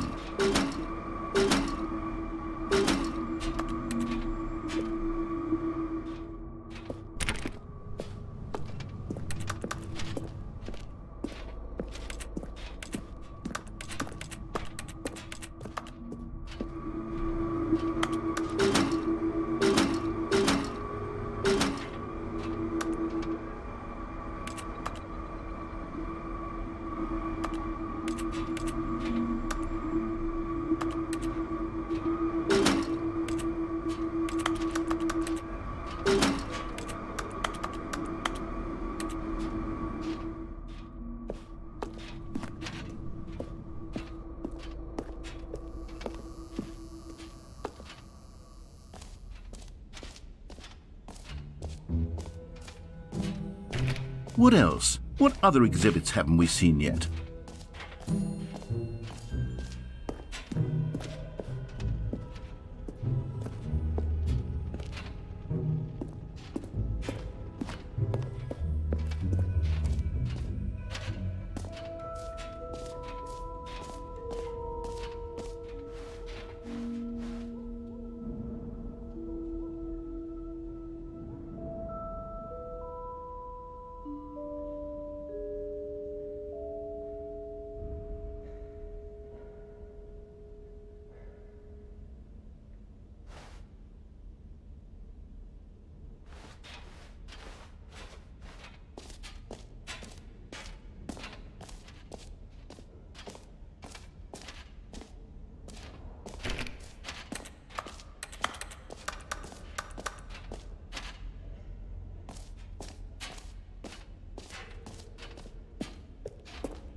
Ah, collectibles. Now it's a real video game. In the Stanley Parable 2, you'll run around gathering up these miniature Stanley figurines. And what's truly innovative is that there will be no reward for collecting all of them. I don't want to stifle the intrinsic joy of watching a number go up. You simply collect all of them, and then you move the hell on with your unremarkable life.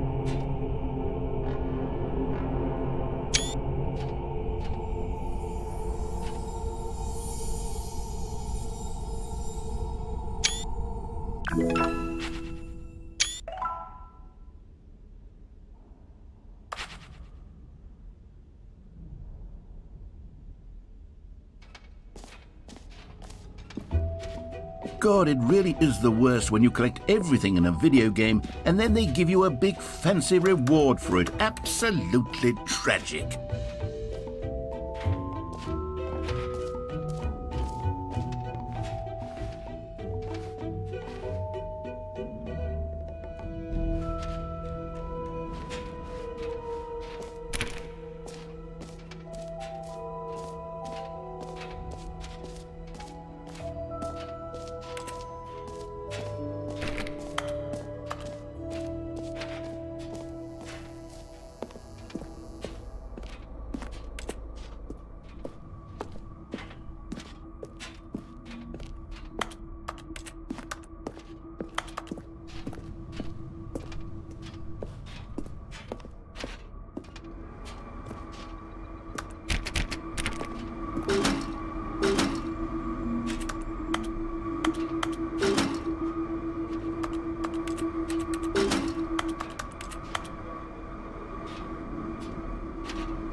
You see, isn't it wonderful? One of my more ingenious concoctions, if I do say so. Now then, since you've gotten to see the infinite whole, you can press the teleport button to pop back up to the top, and we can continue onward. Now, I don't mean to be a bummer, but I do recommend you use the teleport button to go back to the top. Maybe do it on the sooner rather than later spectrum of things.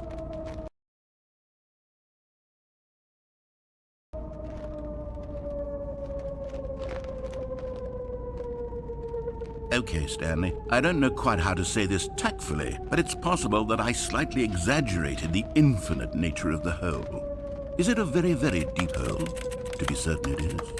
It's an extremely deep hole. I don't want anyone to say that it isn't an astonishingly deep hole. It is. Is it infinite? Well, that sort of depends on your definition of infinity. From one perspective, the infinite is great. Now, I'm very excited to show you even more of my ideas for the sequel.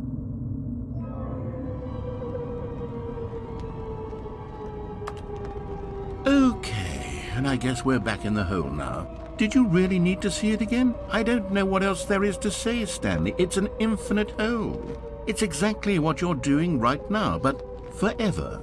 There really are so many other fascinating exhibits that I've prepared for you. I really spent quite a lot of time on all this, and I would very much like to show you some more of them. How about we go ahead and press that teleport button again so we can get back to what's really important about... Oh, goodness. Well, this is rather embarrassing, Stanley. I'll be honest with you. I truly did not believe that anyone would actually stay in the hole long enough to hit the bottom. Yes, I know, I told you the hole was infinite, but come on. Who actually wants to fall forever? The hole was plenty deep. It was more than deep enough, in my opinion. Maybe it's you who likes falling too much. Maybe you're the problem. Look, things got a little heated there. I think we both said some things we didn't mean. Why don't we just put all this behind us and agree to just call the hole mostly infinite? If that works for you, then go ahead and press the teleport button to warp up to the top of the hole and we can move on. I'll just be up here when you're ready.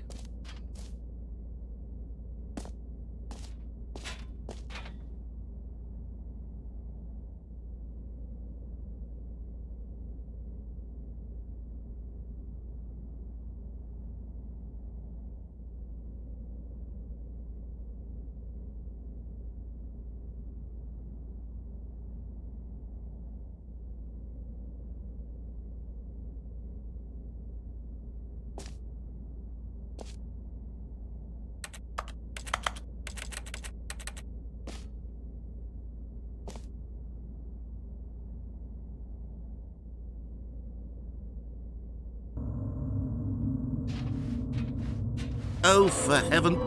You see, I was right. The problem is you. The problem is that you like holes too much. Not normal.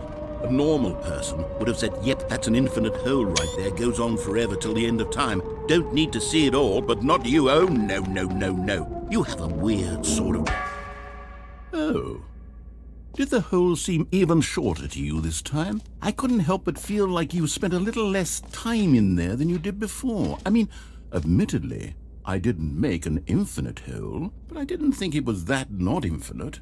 Well, I suppose once again there's nothing to do here. If you decide you've had enough of the hole, you can hit the teleport button and come join me up above. Had enough? I'm positively thrilled.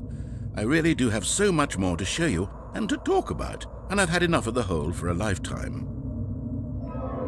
Gosh, how could I have guessed? You're back in the hole. If this starts to become a thing where... Wow, okay, yes. I'm starting to become extremely certain that the hole is not only not infinite, but that it's growing steadily less and less infinite.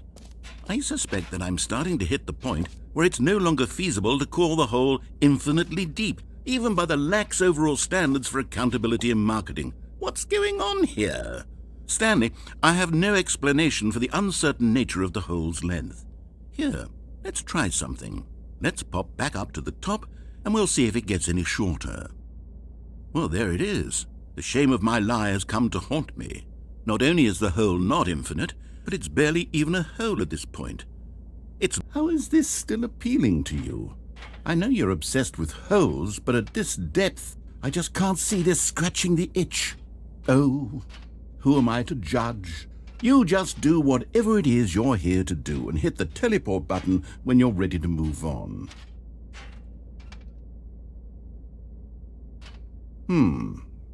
Is the, teleport button not working? You sure? Well, I mean, I really don't have an explanation. It was still nothing. Well, I suppose there is one thing I can do to fix this. I'm out. Goodbye, Stanley. You couldn't bear to be away from the hole, and now you'll get more time with it than you could ever have asked for. It's a win for everyone. You get to be with the hole, I get to do literally anything else. Take care, Stanley. I hope you and the hole have a wonderful rest of eternity together.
My head's stronger. Now you're no longer.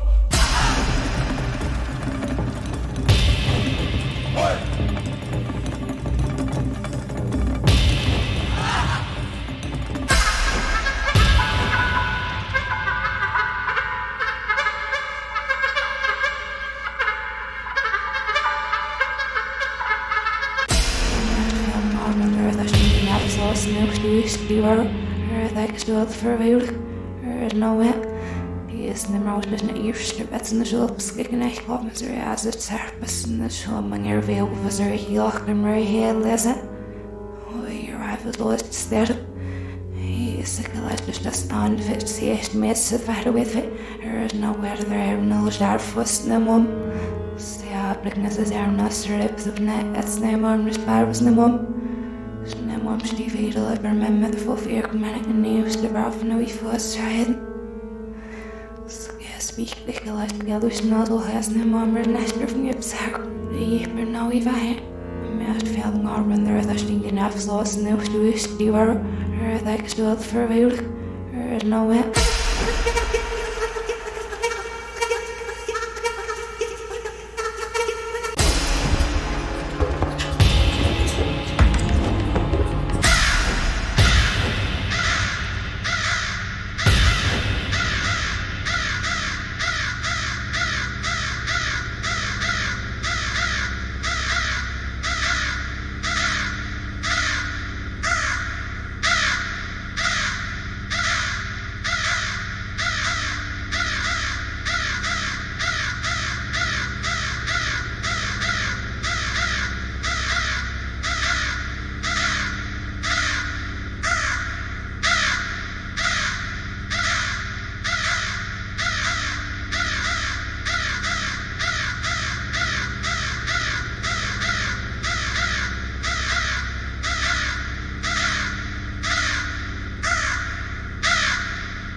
Stanley!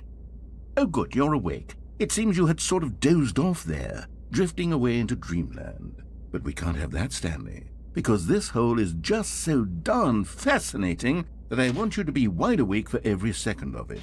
You don't want to miss a single moment. So how about if I just pop in from time to time and wake you up to keep you really, truly focused on the hole? From the looks of things, you and I will have many, many years here in this hole, and I'm looking forward to all of them. Stay alert, Stanley. I'll be back. Toodle-pip.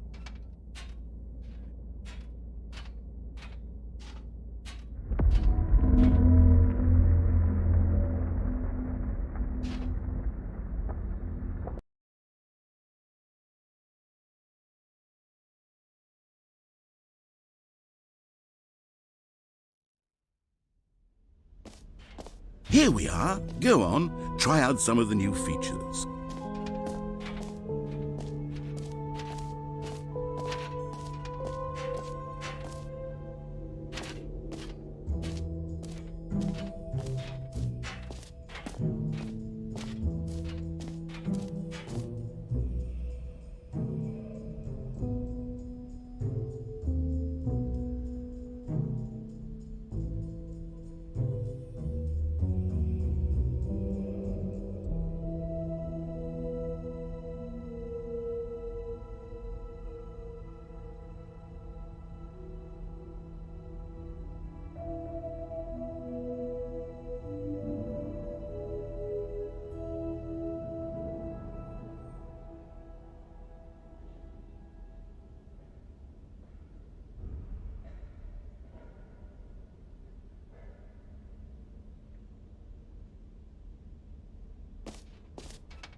All right, have you seen everything you wanted to? Ready to move on now?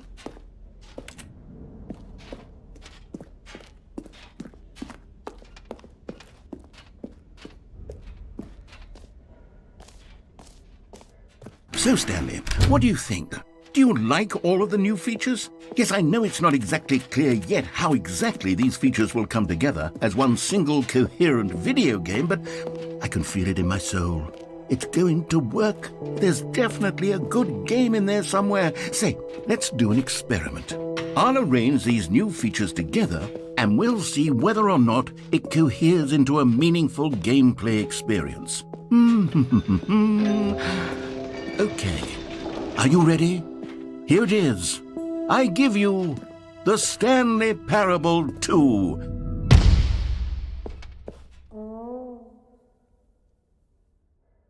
Well, I mean, there's potential here, right? It's sort of... Okay, never mind. Hold on, let me do a different arrangement. Okay, yes, this is much better. I feel good about this. Here we go. Version 2. Who am I kidding, Stanley? This isn't a coherent video game at all. It's a lot of gags. And I do very much enjoy creating gags, but they don't add up to anything. I wanted more than anything to create a sequel that would capture all the magic of the first game. I wanted fans to love it. No matter how good these gags are, they won't stand on their own. They would need the structure and the gameplay of the original. Wait, maybe that's it.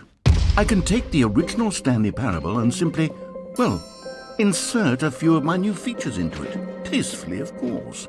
With respect. With care for the vision and integrity of the original game. Would it possibly work? I suppose it could. But it would need a really, really tremendous title screen. A title screen that says with bold and uncompromising conviction, "This is the Stanley Parable 2." Let me see if I can whip something up. All right, perfect. Go ahead. Take a look.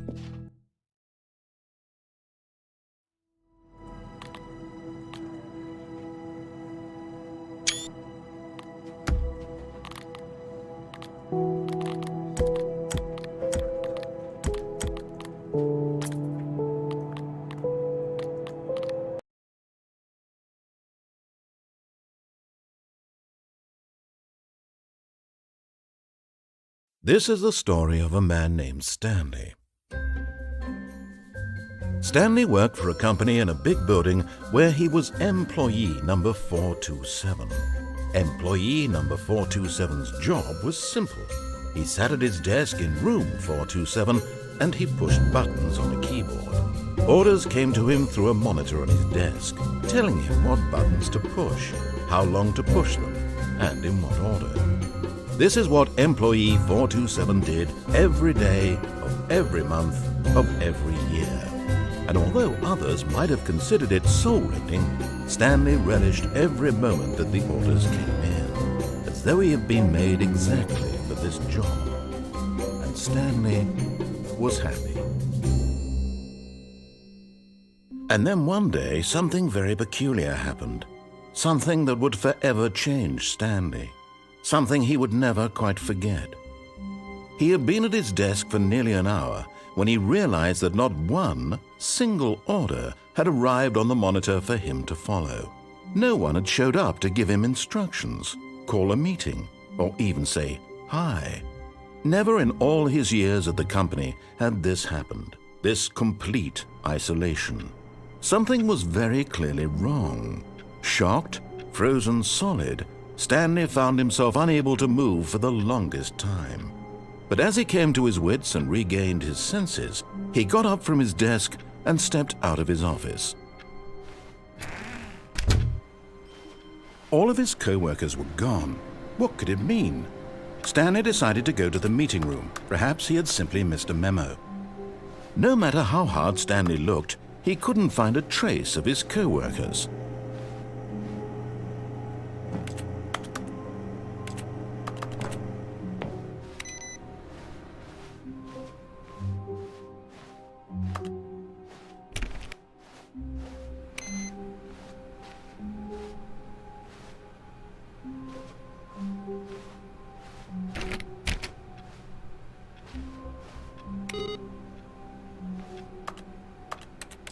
Stanley picked up the bucket.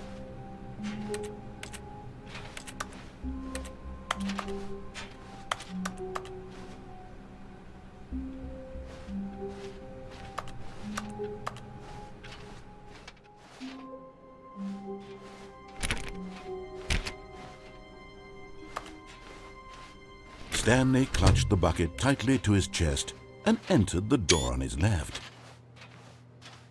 This was not the correct way to the meeting room, but Stanley had felt the bucket calling to him, telling him that the employee lounge was simply the place to be. And here it was. Had the bucket turned out to be correct? Was this better than the meeting room? Yes, Stanley thought to himself. Yes, perhaps it truly... No, never mind.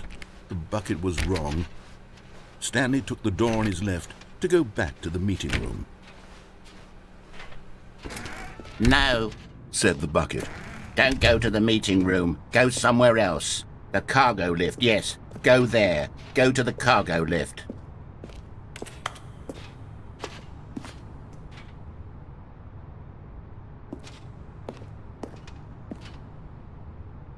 But Stanley feared that any path he walked might lead to the separation of himself and the bucket, his dearest friend. So he threw himself to his death, that they might die in one another's arms. How deeply touching.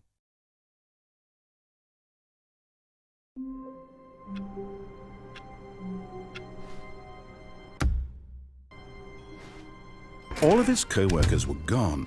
What could it mean? Stanley lifted the bucket into his arms, and a wave of comfort rushed over him. Stanley clutched the bucket tightly to his chest. This was not the direct way to the meeting room, but Stanley had felt the bucket calling to him, telling him that the employee lounge was simply the place to be. And here it was. Had the bucket turned out to be correct? No, never mind. The bucket was wrong. Stanley took the door on his left to go back to the meeting room. No, Said the bucket. don't go to the meeting room. Go somewhere else. The cargo lift, yes. Good, Said the bucket. Now ride the lift all the way to the top. There's something up there I need you to do. Stanley did not question why or how this bucket was speaking to him. It should have alarmed him, of course, because buckets can't talk. But Stanley chose not to think about this obvious fact. He was firmly convinced that the bucket had spoken to him, and he unthinkingly did whatever the bucket asked.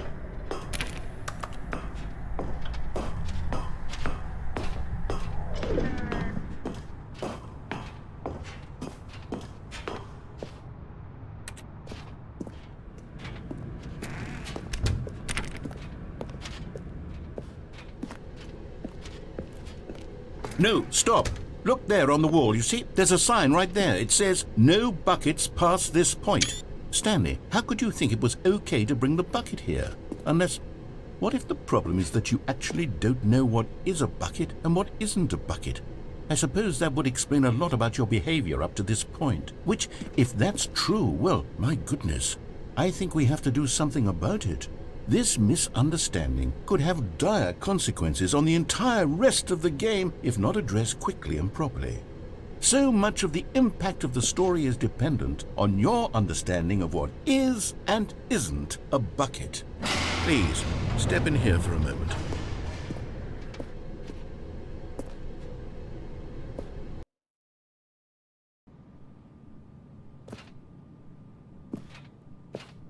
Now then, I'm going to run you through some test scenarios, and you'll tell me whether or not the thing I'm showing you is a bucket.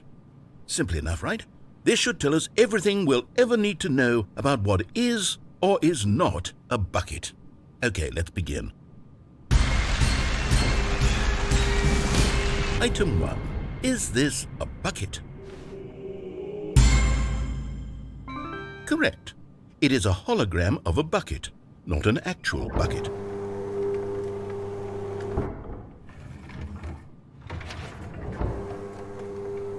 Item 2. Is this a bucket?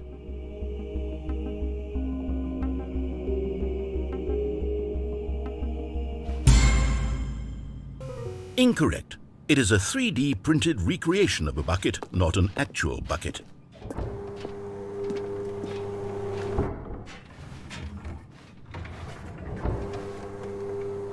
Item 3. Is this a bucket? Incorrect. This is a bucket.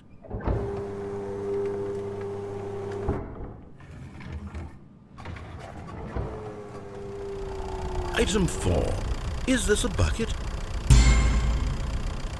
What? Are you hallucinating? This is a tractor. It's an enormous machine that tills the earth. I thought this was a gimmick. How on earth did you manage to screw it up? Absolutely incredible. Let's just move on to the next one.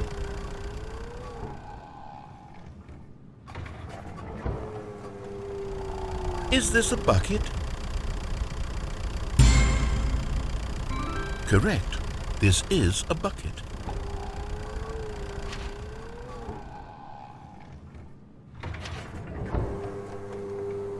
Item 6.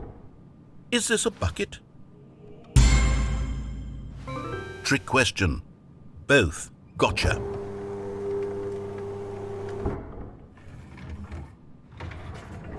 Item... Wait, hold on. I can't find the next one. Let me see. It should be around here somewhere.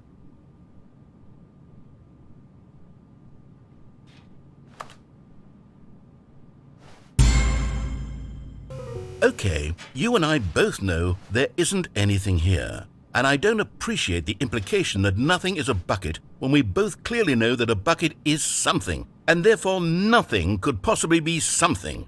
Unless, in your twisted mind, have you somehow convinced yourself that a bucket is nothing? Answer me straight, Stanley. Do you believe that nothing is a bucket?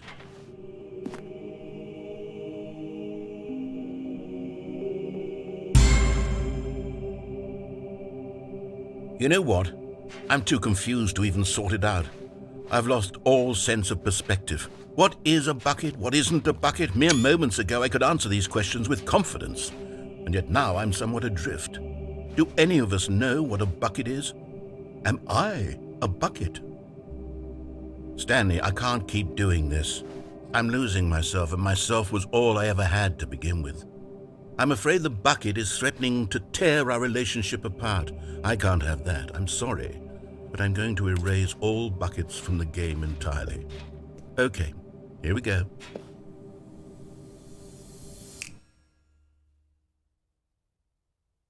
What happened?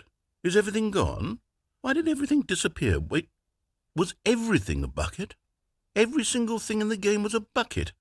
Oh my God, I had no idea. How could... Except me. I'm not a bucket after all. And you, Stanley, you're still here. You're not a bucket either. Oh, this is wonderful news. We're not buckets. Yes, I actually feel much more at ease right now. It's delightful to get some clarity on that issue, but it doesn't change the fact that we haven't got a game. So, tell you what, I'll reset everything and we'll put back all of the buckets, okay? And we'll know that it's all a bucket. But if you run into anyone else, maybe don't mention that. Who knows what that information might do to a person? All right, here we go.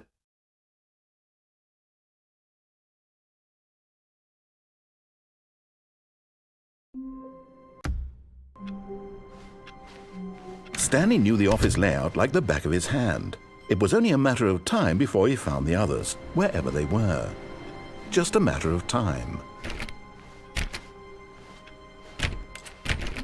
Stanley went around touching every little thing in the office, but it didn't make a single difference, nor did it advance the story in any way. Stanley clicked on literally every single door in the office, because he doesn't pick up well on cues from his environment.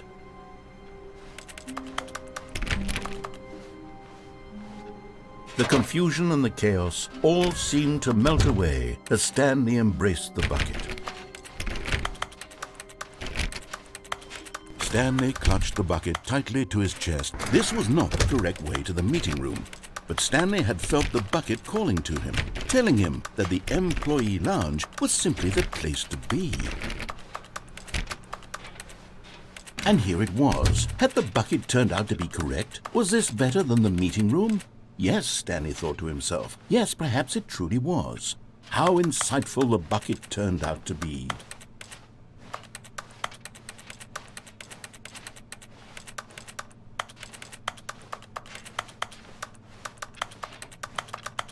Truly, being here with the bucket was a grand adventure. Stanley reflected on all they'd been through together. First, walking through the door on the right, then walking to the lounge, then arriving at the lounge. What a thrilling journey the bucket had inspired.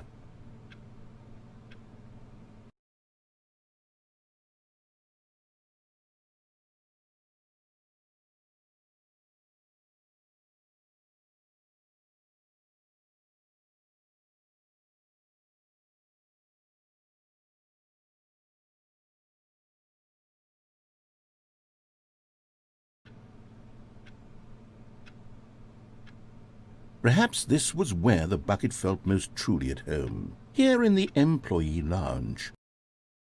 Perhaps it's the only place a bucket can even feel at home.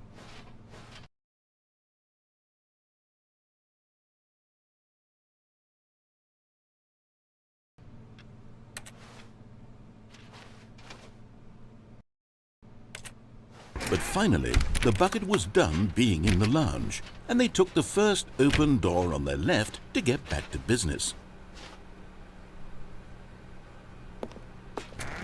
No, Said the bucket. don't go to the meeting room. Go somewhere else. The cargo lift, yes. Go there. Go to the cargo lift.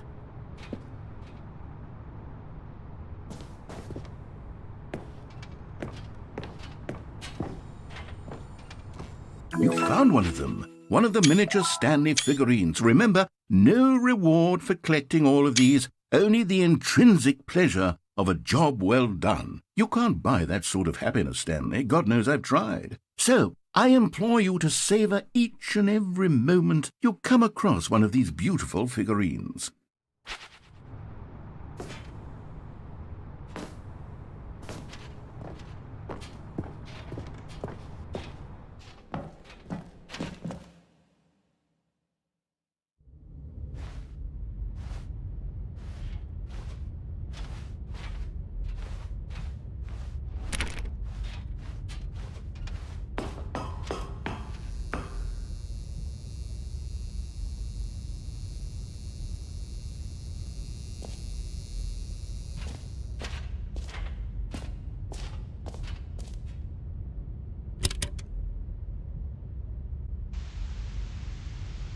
Okay, this is day number 295, tape number... I don't even know. I've lost track. Nothing feels real anymore. The longer I study this bucket, the less sense anything makes. The sheer euphoria I feel every time I pick it up. No matter how many times I've done it, it's always the same feeling. And the emptiness in my chest when I set it down. It doesn't make sense. There's no explanation for it. I still haven't figured out why I see the world so differently when this bucket is in my arms. Why everything feels so... What do I do with this treasure? I can monetize it. Yes. It's unthinkable the amounts of money people will pay for even just an hour with the bucket. This is my golden ticket. But I have to be careful, because as soon as this gets out, there's going to be a target on my back. Even now, I don't know who might be trying to get... What's that? Who's there?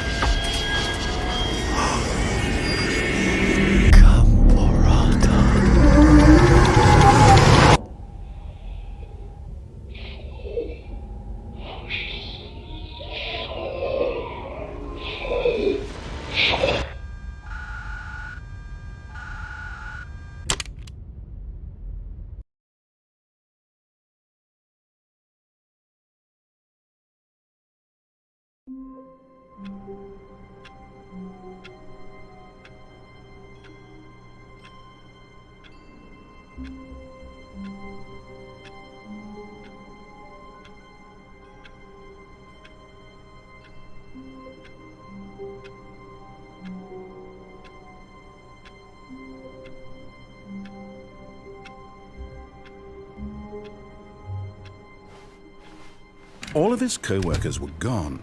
What could it mean? Stanley decided to go to the meeting room. Perhaps he had simply missed a memo. No matter how hard Stanley looked, he couldn't find a trace of his co-workers.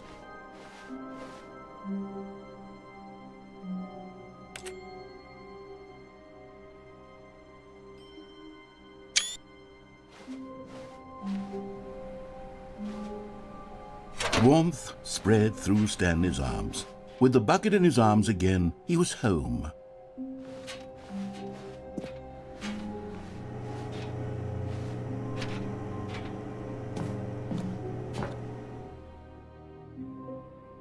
Yes, Whispered the bucket into Stanley's ear. we've done it. We've escaped from that dull office and that pesky narrator. At last, out here in the white void, we are alone. Now, and for the first time, I can reveal to you my true self. The bucket began to tell Stanley of its life and its history, of the countless wars it witnessed, desecrating the land and lives of untold numbers of innocent humans, and the bucket's own complicity therein, of sadness and regret, and the many years it spent dwelling on the actions it might have taken to curb the madness and the decay, if only it had been stronger, of hope and redemption, and its crusade to uplift the stock of life for the common man, to manifest justice where none existed, and the bittersweet reality of time, to see one's dreams and wishes met halfway, meted out in parcels like charity, and abandoned as soon as the warm glow of inspiration begins to dim. The opportunities to do so much more. There was so much it could have done, perhaps, the bucket wondered to itself. Perhaps, if it had seen its own darkness with a clearer perception. This was way too much for Stanley. What are you talking about? He screamed. You're a bucket! To this, the bucket furrowed its brow. No, Said the bucket. not since the evil wizard Gambhorata first ensnared me in his machinations as payback for the sacred amulet I stole from his treasured vaults. I was young back then and could not conceive the ramifications of... No! Stanley screamed even louder this time. This is stupid! You are a bucket! This is so stupid! Why are we even doing this? As Stanley screamed and screamed and screamed, the bucket revealed its true form, transforming into a mighty beast of untold power, its fangs glistening like...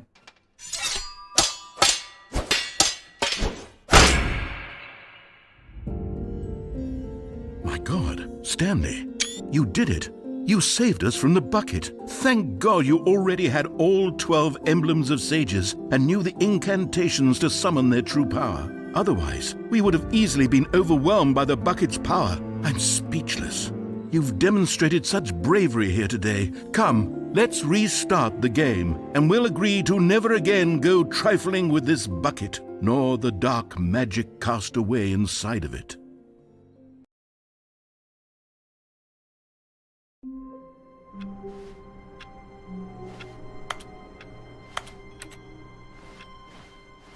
All of his co-workers were gone. What could it mean? Stanley decided to go to the meeting room. Perhaps he had simply missed a memo.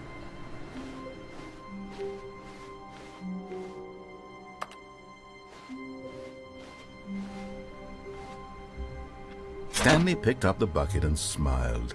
He'd never be alone again, not truly alone, not with the bucket around.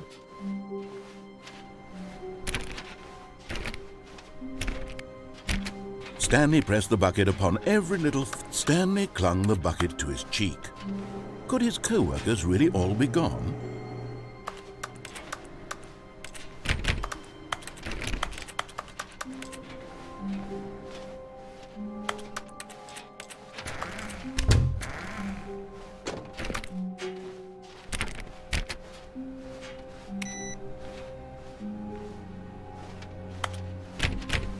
Stanley clicked on literally every single door in the office because he doesn't pick up well on cues from his environment.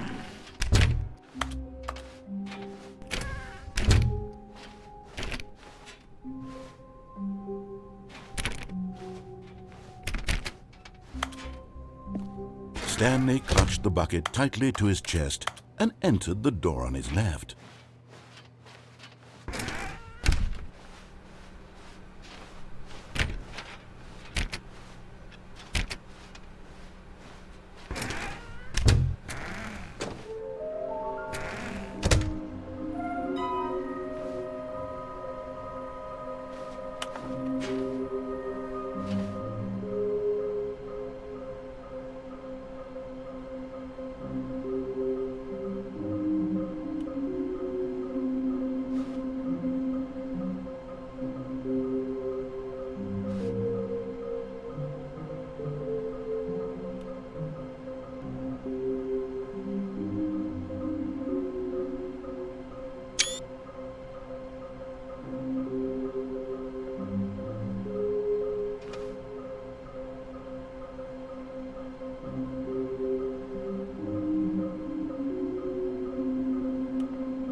Stanley, can you feel it?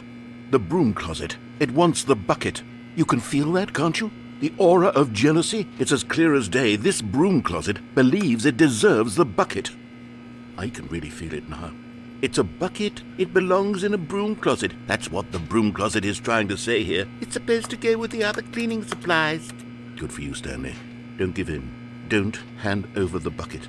I know how hard it must be, given the pressure that the broom closet is putting on your shoulders right now, but you have to be strong. This is your bucket. This is your companion and lifelong friend. You can't hand it over. Oh, no.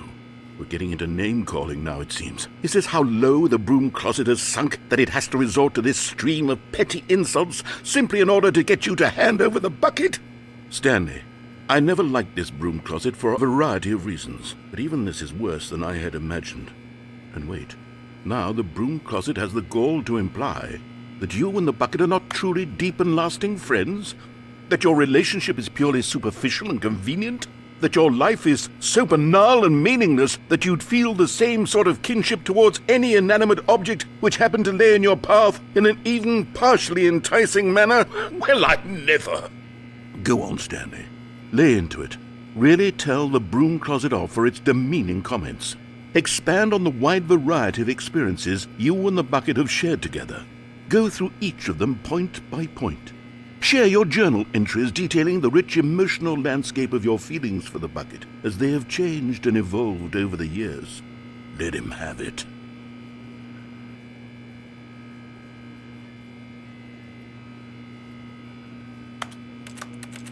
Okay, I've got you something which I think will help settle this debate once and for all. Here we go. There. Now it's settled. No more debate, no more discussion. Take a hike, broom closet, with all your meandering philosophical diatribes about the nature of cleaning supplies and their relationship to broom closets in the natural order of things.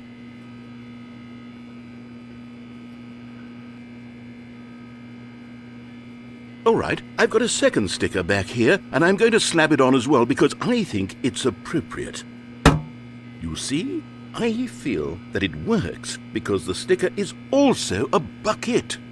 That way, if you're ever unsure whether the thing you're holding is a bucket or not, you can look down at this sticker and say to yourself, "Ah, it's a bucket." There really is a wide variety of applications for this sticker.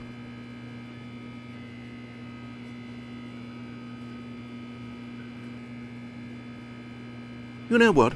I could take the name-calling and the dismissal of your kinship with the bucket, but now the broom closet is just giving us the silent treatment. And to be honest, I'm sick of the pettiness on display. You can stay here all you like, but I've had it with this impetulant room of cleaning supplies. Easily the most childish such room I've ever been in. I'll see you outside, and we can get on with the story about you and your bucket.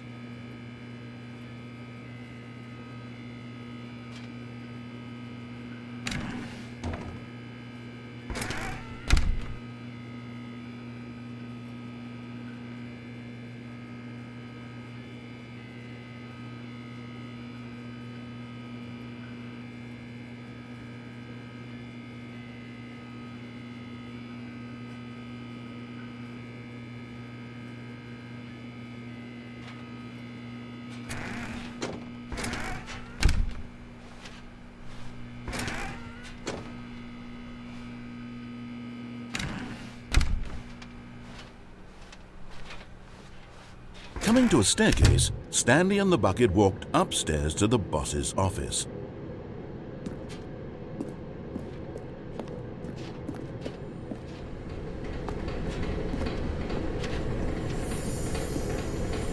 Another miniature Stanley figurine. This, there really must be a snappier name for these things. What about mini-stands? Stanley figs? What about Stanlerines? Yes, I think I like that. Another Stanlerine under your belt.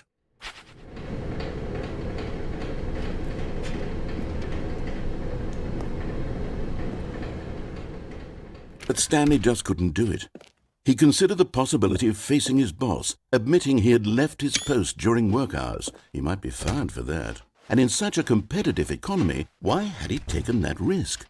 All because he believed everyone had His boss would think he was crazy. And then something occurred to Stanley. Maybe, he thought to himself, maybe I am crazy. He looked down at the bucket in his arms. Am I crazy? He asked the bucket. The bucket returned his gaze, but said nothing at all. And that's strange, Stanley thought. Usually the bucket is a source of guidance and wisdom for me in difficult times such as these. He held the bucket close, yet felt none of its familiar reassurance and comfort.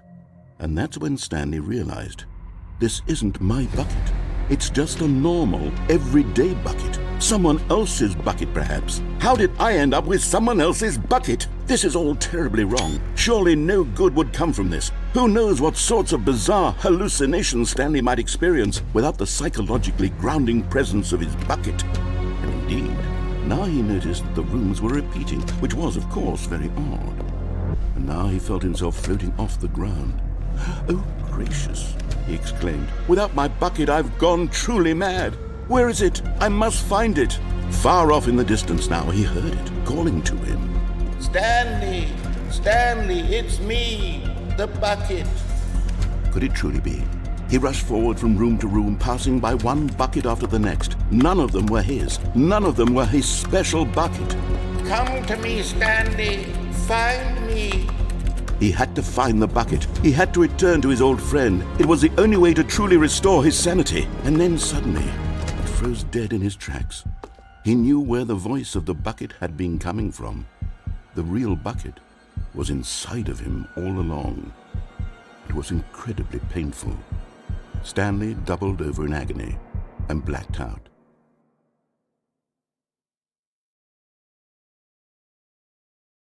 This is the story of a woman named Mariella. Mariella woke up on a day like any other. She arose, got dressed, picked up her bucket of comfort and security, and walked to her place of work. But on this particular day, her walk was interrupted by the body of a man who had stumbled through town, talking and screaming to himself, and then collapsed dead on the sidewalk. Right away, she knew what the problem was. This man had no bucket. Of course he'd gone mad, ranting and raving about a narrator describing all of his actions and how everything is predetermined and free will is an illusion and it's all just a video game. It could all have been prevented if only he'd taken his bucket with him. Perhaps he didn't even realize he'd forgotten his bucket at home in the first place. How cruel the world can be, Mariella thought, and she hugged her own bucket even tighter. But of course, she had no time for this. There were a myriad of confusing problems she would soon have to confront at work, for which her bucket would provide absolute guidance and total clarity on everything. Heck yes, she thought to herself, my life kicks ass. And she backflipped all the way to work.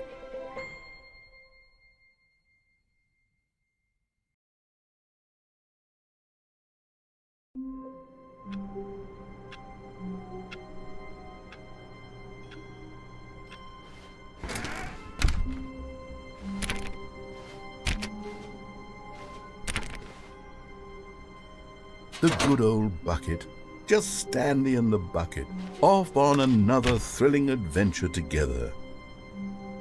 Stanley clutched the bucket tightly to his chest and entered the door on it. This was not the correct way to the meeting room, but Stanley had felt the bucket calling to him, telling him that the employee lounge was simply the place to be. And here it was. Had the bucket turned out to be correct? Was it? No, never mind. The bucket was wrong. Stanley took the door on his left to go back to the meeting room. No, said the bucket. don't go to the meeting room. Go somewhere else. The cargo lift, yes. Go there. Go to the cargo lift.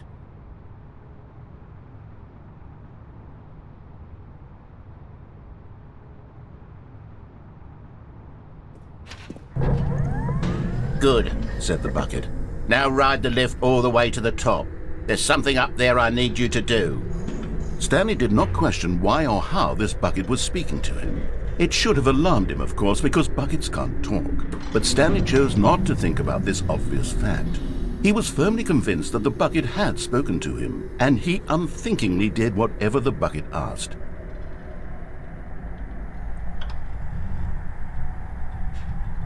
In here, said the bucket. Go into this dark room over here. Stanley once again obeyed blindly.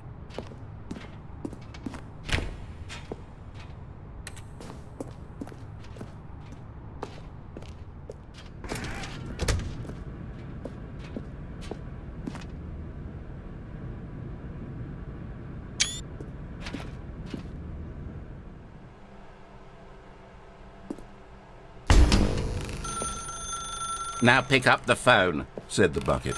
Pick up the phone and it will take us back home, where we... Whoa, hold on. Why did you unplug the phone? Were you trying to resist the bucket's orders? Stanley, I was joking. Obviously, the bucket isn't talking to you and telling you to do things. Buckets can't talk. It was a joke. Don't you get the joke? It's funny, Stanley. A talking bucket. Can't you see? Oh, goodness. I must have really bungled up the delivery if you actually took me seriously. Where did I mess up the joke? Should I have paused for longer or spoken quicker? Comedic timing is so difficult. I wish I were better at it. But there isn't exactly an instructional video on comedy that one can watch to fully... Oh, wait, yes, there is. It's sitting right here. Let's take a look. What is comedic timing? What is comedic timing? How does it work? How long should it last? How can it be used to effectively silence your political enemies? And more importantly, can it be taught in its entirety within 90 seconds? Thankfully, the answer to all of these questions is yes. Let's dive deeper. If you've ever told a joke or made someone laugh, in all likelihood, you did it while standing 50 to 80 centimeters from them in a room of no more than 76 degrees Fahrenheit, with one of your arms raised straight upward at a 15-degree angle from your body. These are the optimal conditions for good comedic timing. To begin the joke, start by stating and spelling your name. Next, provide a brief synopsis of the joke, including the specific times at which the recipient of the joke will laugh, and then spell out your name a second time. With these steps complete, it's time to begin the humor. Speak the entire joke in no more than 18 seconds and no less than 13 and a half, pausing only for bathroom breaks when necessary. When the joke has concluded, it is customary to inform your listener that the joke is over by declaring in your loudest possible voice, "I'm Dunny with the funny." Let's practice screaming, "I'm Dunny with the funny" now.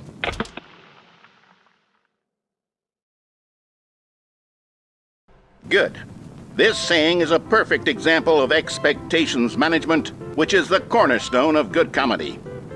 Finally, it's time to hand out surveys. Collecting hard data from your audience on how rapt they were throughout the joke is the only way to grow or learn as a comedian.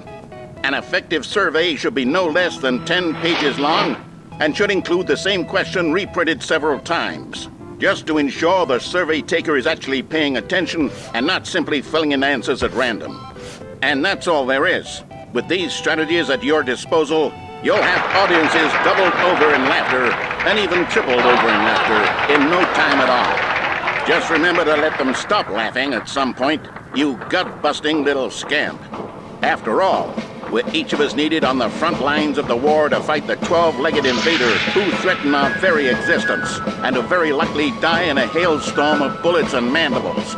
All of us must be prepared to give our lives to this noble cause, just as our children must do after us, and their children after them. Godspeed, and may Earth reign supreme.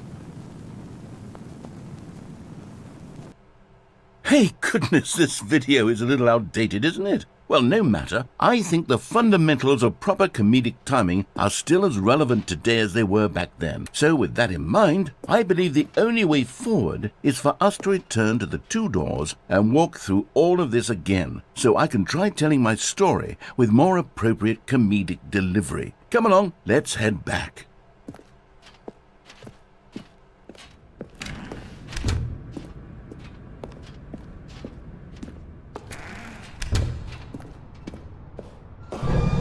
I can feel it.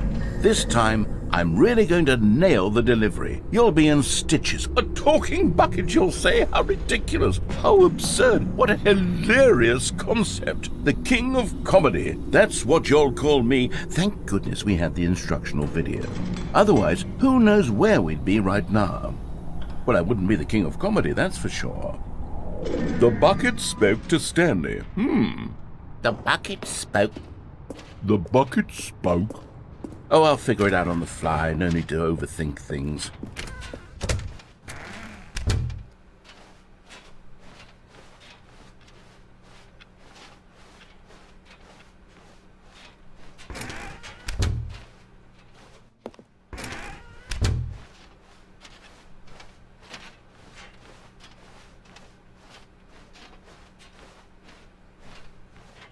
Here we go. You ready? When Stanley and the bucket came to a set of 2 open doors, they entered the door on the left. No. You were supposed to go through the door on the right, leading back to the phone. Did you not even look at the instructional video? I think this is all covered very clearly. There's no way I can make the comedic timing work now. It's done. The joke is completely done and over. It's all your fault, Stanley. I'm going to be ridiculed in the community of other joke writers. I'm going to be shamed at every one of our meetings from now on, all because you couldn't watch a simple video and take a hint. Are you proud of yourself for bringing me down, Stanley? Are you proud? Here we go. You ready? When Stanley and the bucket came to a set of 2 open doors, they entered the door on the left.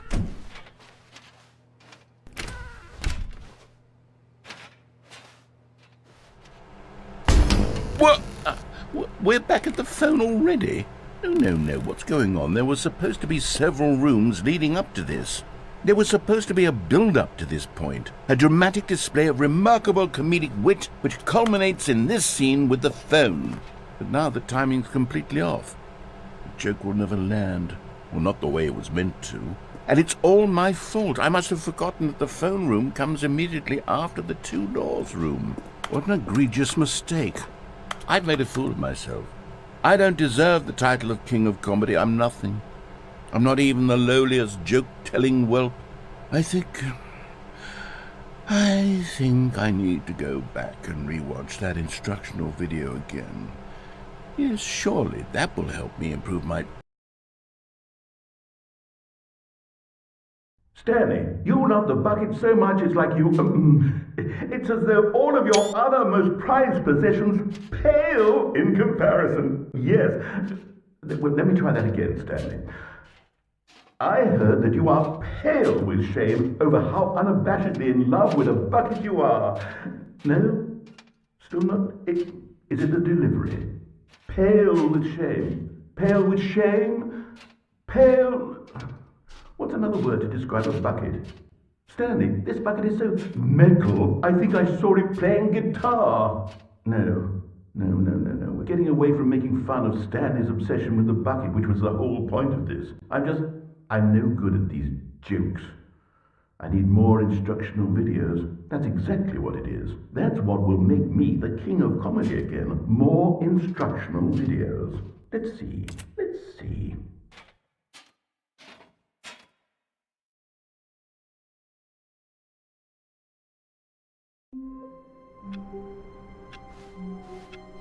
All of his co-workers were gone. What could it mean? Stanley decided to go to the meeting room. Perhaps he had simply missed a memo. Where are we going today? The bucket asked. Stanley just smiled. Anywhere they went together would be perfectly fine with him.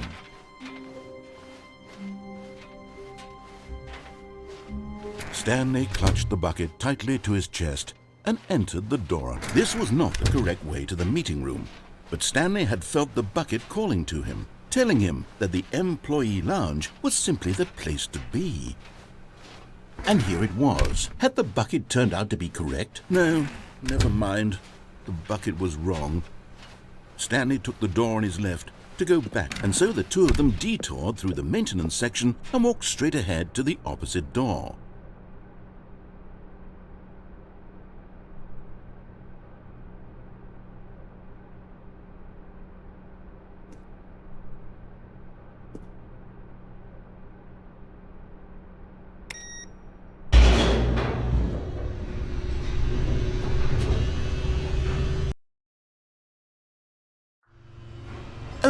Good, Stanley. I'm glad you found your way here. I knew you'd find this place eventually.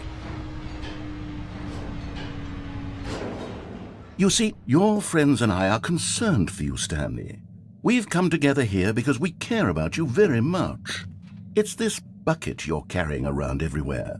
The bucket isn't even from the original Stanley Parable. It's just sequel content. We're the ones that matter, Stanley. Classic characters from the first game, like the Adventure Line and the Broom Closet. Because that's what fans want from a sequel. They want more of their favorite jokes, not this bucket that they've never seen before.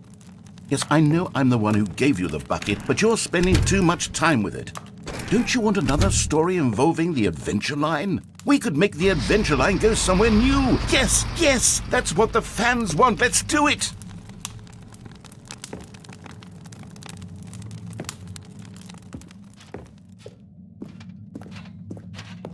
Whee! Look at that wacky line. Who knows where it'll go off to next? Oh, and it played some silly music as well.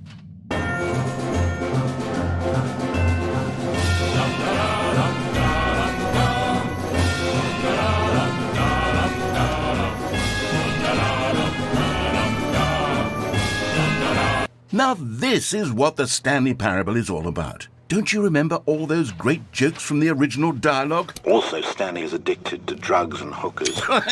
Yes, it's as classic now as it was back then. Let's do it for the fans, Stanley. Let's give them more content exactly like this. But if we want to do that, you're going to have to give something up.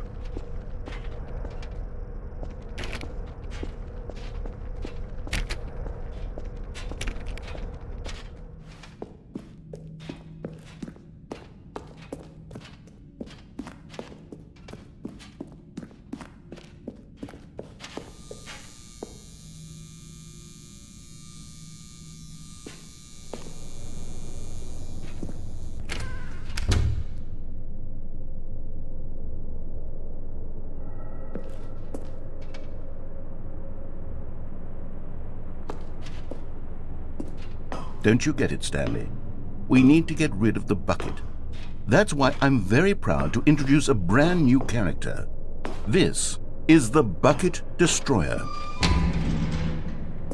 I think it'll make a wonderful new addition to the rich lore of the Stanley Parable. True, it also was not in the original game, but it's such a well-fleshed-out character with so much personality that to me it already feels as though it's been part of the cast all along. Don't you agree? Can you guess what the Bucket Destroyer does? Surely you don't need me to spell it out for you. Go ahead now, Stanley. Say goodbye to the bucket, and then pop it into the machine when you're ready.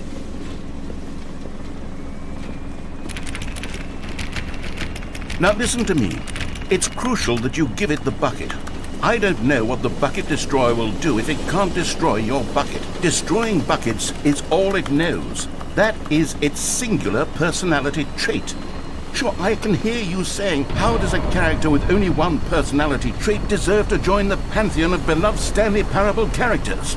Well, you see, if you were to really explore the Bucket Destroyer, you would see that its desire to crush buckets is so densely loaded with complexity and nuance that it's really like 10 personality traits. What other object in this game can you even say that about? The Broom Closet? Certainly not. I wonder what sort of Bucket Destroyer merchandise the fans will be clamoring for after this. Okay, the Bucket Destroyer is getting very upset now. You'll have to hurry and feed it. We can't get back to the classic Stanley Parable characters like the Adventure Line or the Bucket Destroyer until you crush that damn bucket. Quickly now, the fans are waiting. Do it, the fans, Stanley. Give the fans what they want. Hurry and quick.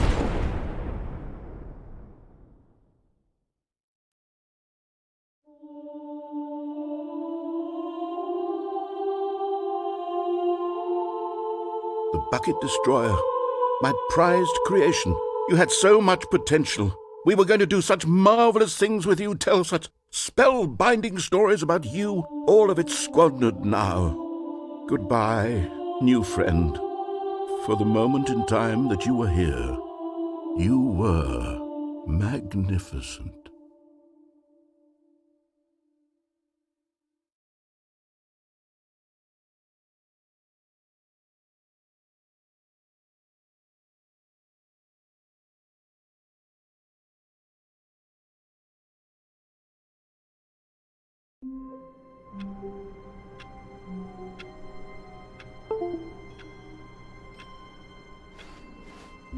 Someone was following Stanley. He was sure of it. If he checked over his shoulder now, he would surely catch them. It was only a matter of time.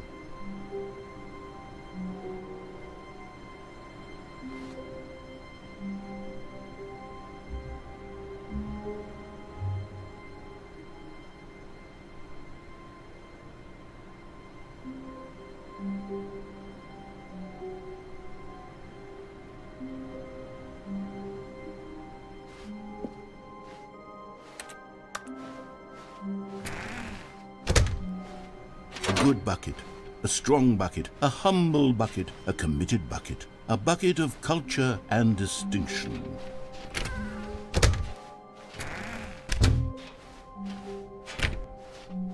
Stanley clutched the bucket tightly to his chest. This was not the correct way to the meeting room, but Stanley had felt the bucket calling to him, telling him that the employee lounge was simply the place to be.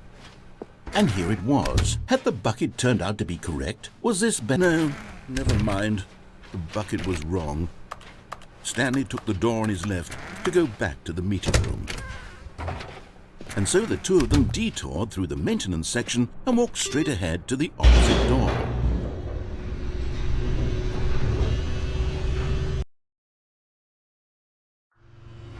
Oh, good Stanley, I'm glad you found your way here. I knew you'd find this place eventually.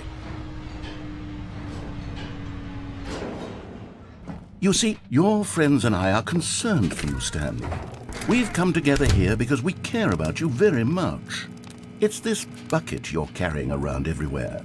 The bucket isn't even from the original Stanley Parable. It's just sequel content. We're the ones that matter, Stanley. Classic characters from the first game, like the Adventure Line and the Broom Closet. Because that's what fans want from a sequel. They want more of their favorite jokes, not this bucket that they've never seen before. Yes, I know I'm the one who gave you the bucket, but you're spending too much time with it. Don't you want another story involving the Adventure Line? We could make the Adventure Line go somewhere new. Yes, yes, that's what the fans want. Let's do it.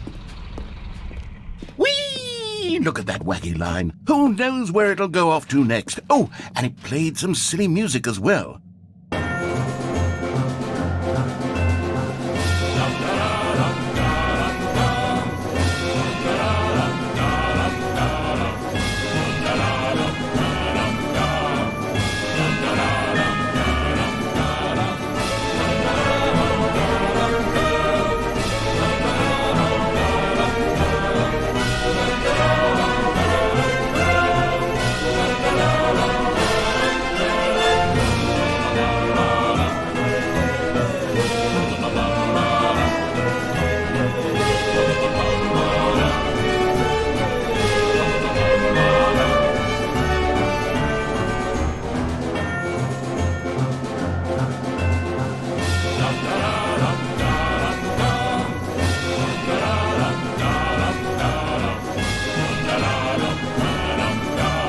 Now this is what the Stanley Parable is all about. Don't you remember all those great jokes from the original dialogue? Also, Stanley is addicted to drugs and hookers.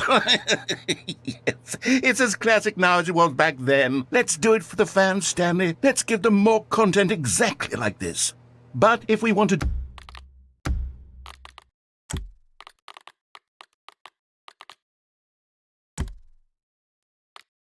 do that, you're going to have to give something up.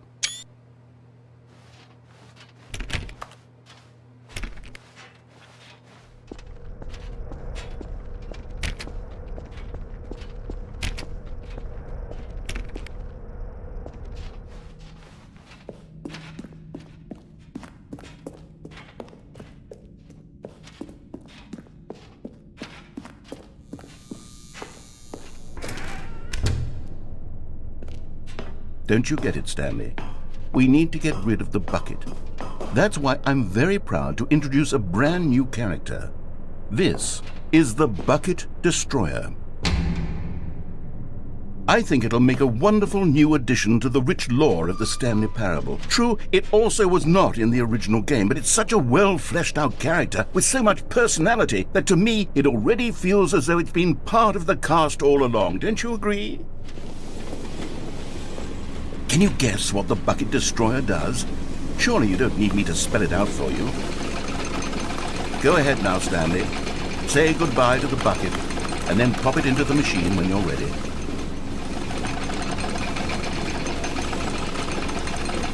Now listen to me. It's crucial that you give it the bucket. I don't know what the Bucket Destroyer will do if it can't destroy your bucket. Destroying buckets is all it knows. That is its singular personality trait.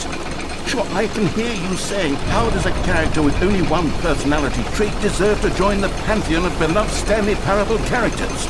Well, you see, if you were to really explore the Bucket Destroyer, you would see that its desire to crush buckets is so densely loaded with complexity and nuance that it's really like 10 personality traits. What other object in this game can you even say that about? The broom closet? Certainly not. I wonder what sort of Bucket Destroyer merchandise the fans will be clamoring for after this.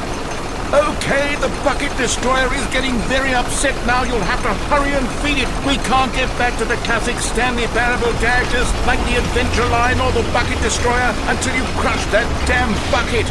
Quickly now, the fans are waiting. Do it, the fans, Stanley. Give the fans what they want. Hurry and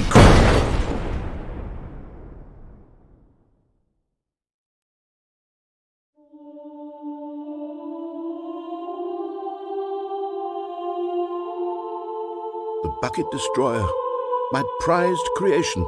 You had so much potential. We were going to do such marvelous things with you, tell such spell-binding stories about you. All of it squandered now. Goodbye, new friend. For the moment in time that you were here, you were magnificent.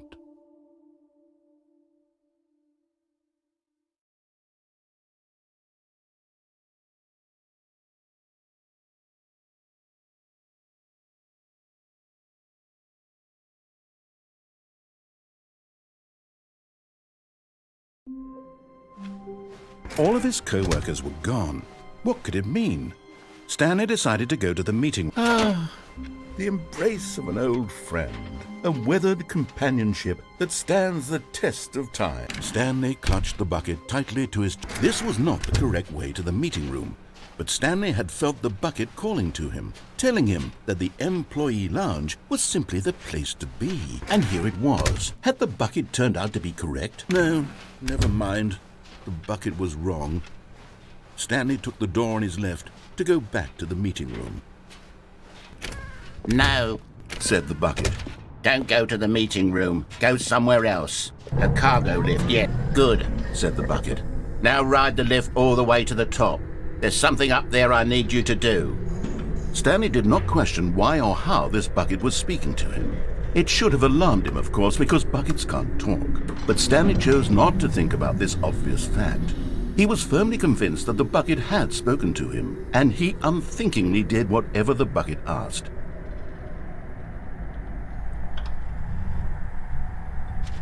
In here, said the bucket. Go into this dark room over here. Stanley once again obeyed blindly.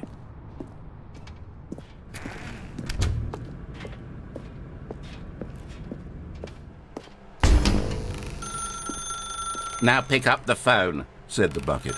Pick up the phone and it will take us back home, where we can go about life together.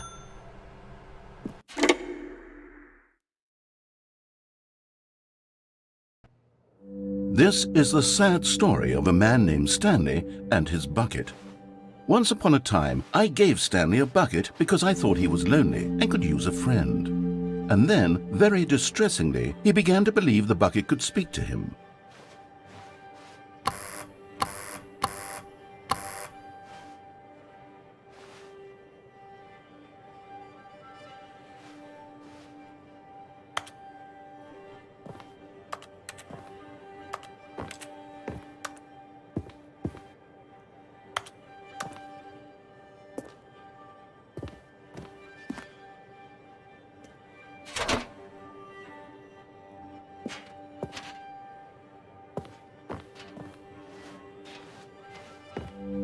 The Stanley Parable Reassurance bucket was merely meant to provide the comforting glow of companionship.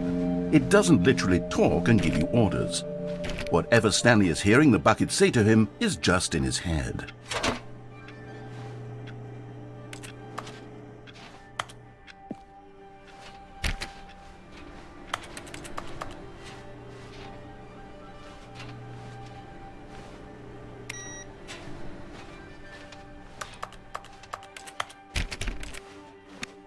Lately, I've been concerned about him. Wouldn't you be concerned as well? To see him delusional like this, obsessing over an inanimate metal object? I want to say something to him, but I don't know how I can convince him. I don't know if he'll listen to me.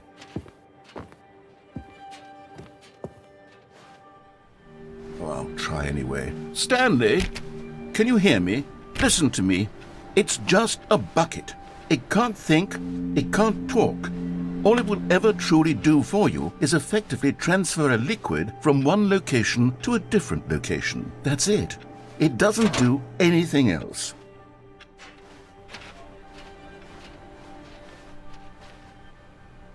You see, he's not listening. He's still taking orders from the bucket.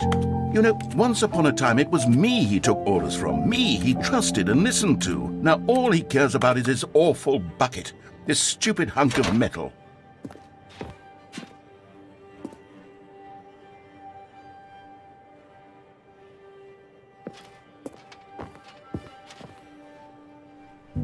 It's sad, but I suppose he doesn't need me anymore. From now on, he's just going to cling to this bucket, this cold, empty bucket, this sort of shiny bucket. Well, I'll give it this. The bucket does have a nice shine to it.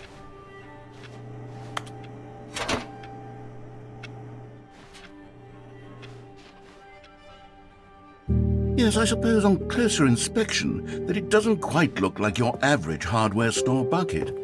It's just a little more, what am I trying to say? Sturdier, more capable of transporting liquid. Like it would be better at moving an amount of water from one room to another.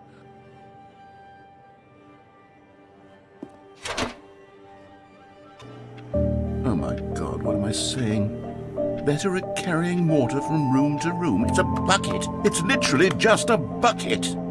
Why do I feel some need to point out the ways in which it's so much more than just a regular bucket?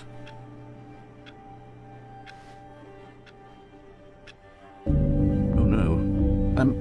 I'm having feelings for the bucket. No. What's going on? Why do I want to be with the bucket? Hear what the bucket has to say. Do anything it asks. What's wrong with me? I don't understand. Perhaps if I had the bucket, this would be less confusing. Yes, the bucket could tell me what to do in this troublesome situation.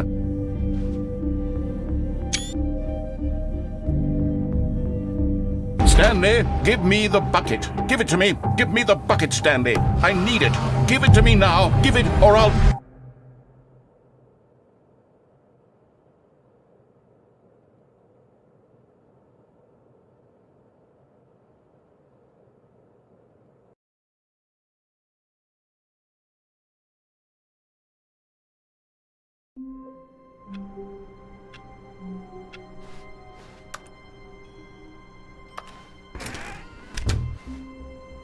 The bucket made Stanley want to be a better man and a better co-worker. In time, perhaps, he would become both of those things.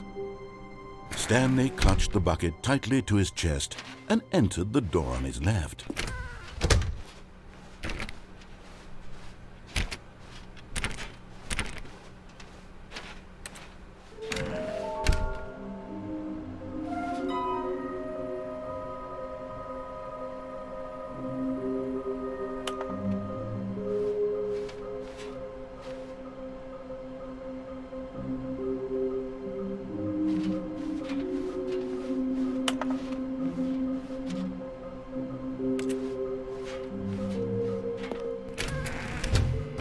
Stanley, we must move on from this broom closet, simply because I have no remaining stickers. If I did, you can guarantee we'd be in here for hours.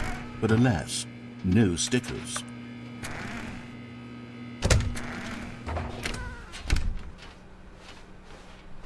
Coming to a staircase, Stanley and the bucket walked upstairs to the boss's office.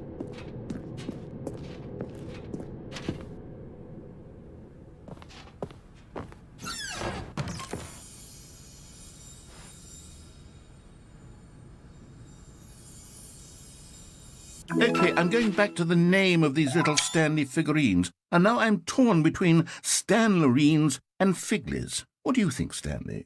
What name better encapsulates the intrinsic sense of happiness that you get from seeing a small number in the corner of your screen go up by 1? Let me sit on it. I'm sure it will come to me.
Stepping into his manager's office, Stanley was once again stunned to discover not an indication of any human life. Crushed by the weight of this revelation, Stanley may have broken down into an emotional dumpster fire if not for the soothing presence of the bucket. Even now, in his darkest of hours, did the bucket's warmth and guiding light pierce the dark clouds of confusion and chaos. It would be with him always. The bucket. But Stanley guessed the correct code by sheer luck. Was it that the bucket knew all along? Was the bucket guiding him? Yes, this is certainly the most logical explanation.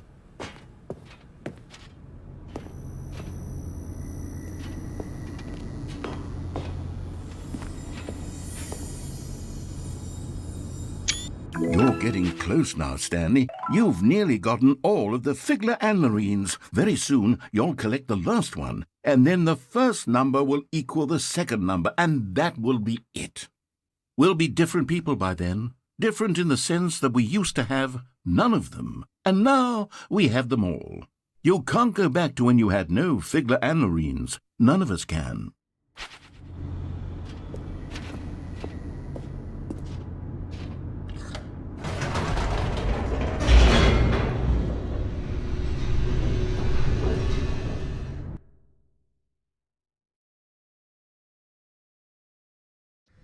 The elevator raced downward, plummeting towards an unknown fate. It would be all Stanley could do to keep himself together, if not for the bucket. Soothing him, comforting him, reassuring that in this darkest moment of uncertainty, he would be all right. The bucket is here for you, Stanley. Everything will be fine.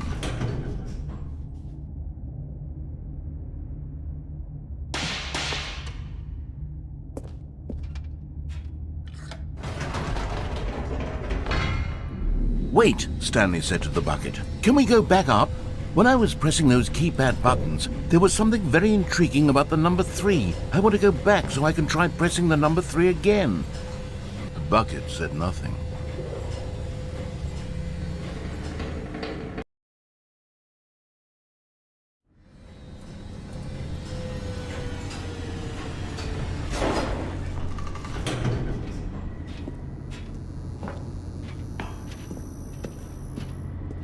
Here we are, said Stanley. Now I'm going to try out that number 3 button. He took the bucket over to the keypad and began absolutely slamming on the number 3 over and over and over. Wow, he said. The number 3 is such a special button. I'm having the time of my life. Stanley looked expectantly at the bucket, but the bucket remained silent. This was a shock to Stanley, who had always felt such a connection with the bucket. How was this not as exciting to the bucket as it was to him? Once Stanley had had enough of the number 3, he got back in the elevator.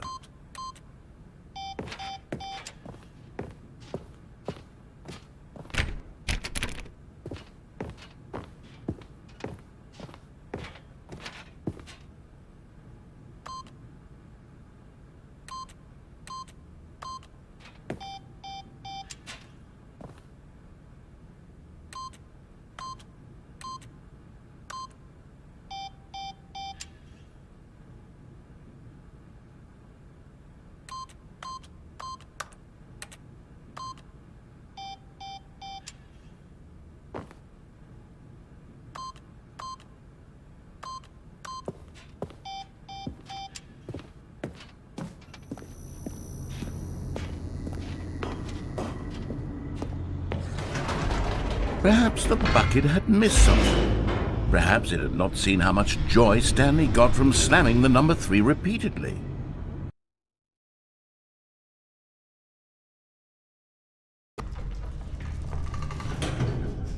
A hint of regret nagged in the back of Stanley's mind. Should he demonstrate the number? Stanley and the bucket walked straight ahead through the large door that read, Mind Control Facility. No, said Stanley to the bucket. You can't go on yet. Not till you understand how much the number 3 means to me. You and I have been through so much together, and I just want you to see what I see. Feel the happiness I feel. He smiled at the bucket, and the bucket said nothing.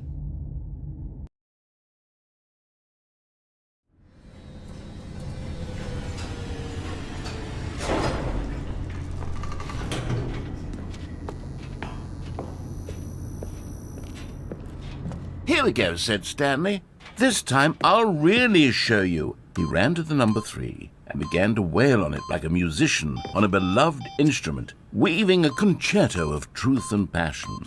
He wielded the number 3 like a fine artist would wield a paintbrush. He told stories through the number 3, stories of his dreams and hopes and fears, and the whole time he looked to his bucket for a reaction of some kind. Anything to let him know that the bucket appreciated what he was doing. The bucket conveyed absolutely nothing at all, only silence. Crushed by a wave of dejection, Stanley returned to the elevator.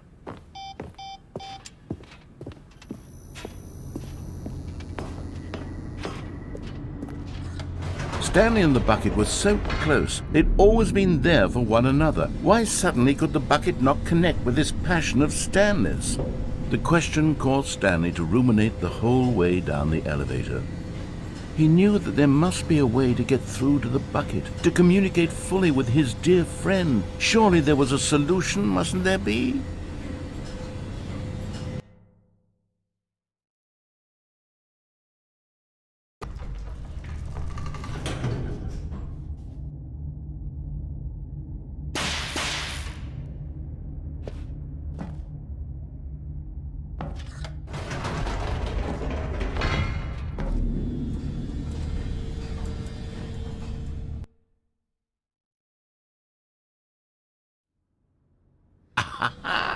Said Stanley. I know what to do.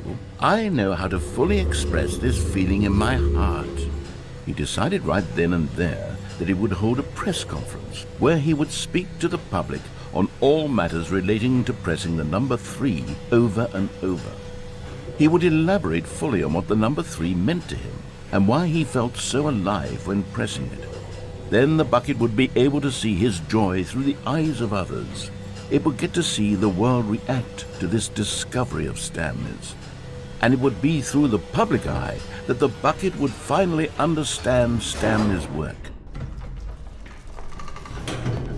For months he advertised and marketed his press conference, building excitement around it, developing and rehearsing it, until it couldn't be refined a single measure further.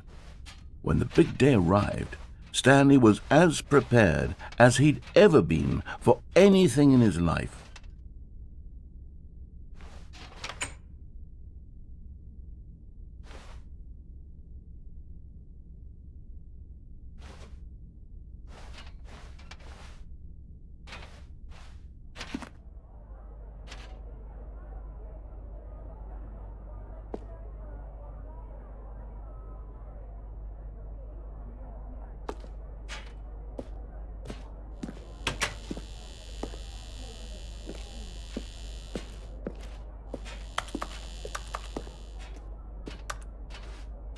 This was it. One last chance to win the bucket over.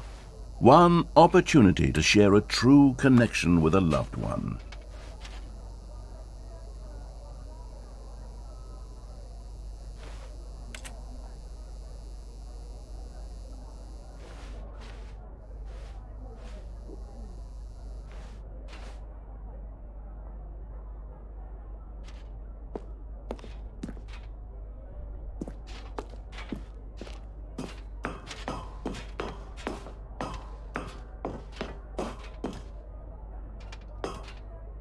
There was no one here. Nobody had come to the press conference to hear Stanley speak, to listen to him talk about what it really means to press the number 3 on a keypad over and over. He was unloved, uninteresting, he was a failure, and in that moment Stanley knew that the bucket would never again take him seriously. There would be no connection, no deeper understanding. The bucket merely sat there in his arms, indifferent. And so it began that slowly, over many years, the two of them grew more and more distant. They spoke less and less, neither wishing to state the obvious, that any sense of real respect between them had eroded since that day at the press conference. There would be no more games, no more long conversations about passion and pursuit. Only a silence that consumed the space between friends. And Stanley having for once in his life discovered the warmth and comfort of true companionship, was cast back into the unremarkable normalcy of loneliness.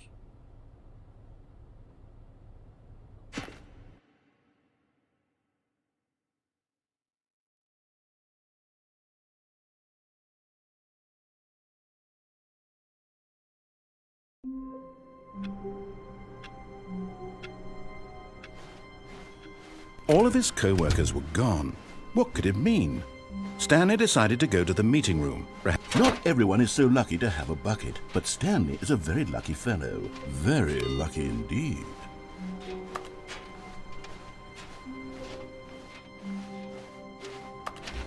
Stanley clung the bucket to his cheek. Could his co-workers really all be gone?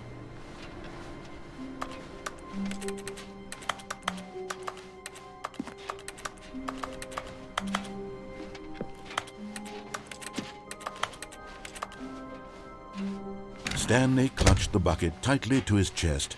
This was not the correct way to the meeting room, but Stanley had felt the bucket calling to him, telling him that the employee lounge was simply the place to be. And here it was. Had the bucket turned out to be correct? No, never mind. The bucket was wrong. Stanley took the door on his left to go back, and so the two of them detoured through the maintenance section and walked straight ahead to the opposite door.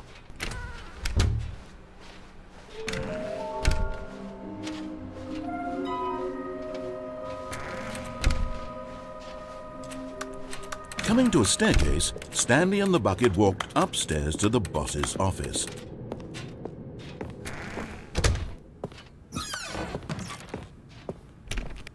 Stepping into his manager's office, Stanley was once again stunned to discover not an indication of any human life. Crushed by the weight of this revelation, Stanley may have broken down into an emotional dumpster fire if not for the soothing presence of the bucket. Even now, in his darkest of hours, did the bucket's warmth and guiding light pierce the dark clouds of confusion and chaos. It would be with him always. The bucket would, and he knew it. The two of them were inseparable. At this point, Stanley was so absorbed in the tender spiritual connection he shared with the bucket that he didn't notice the keypad behind the boss's desk. Nor in his bliss of simply being near the bucket did he have any notion that the PIN number for the keypad was 2845.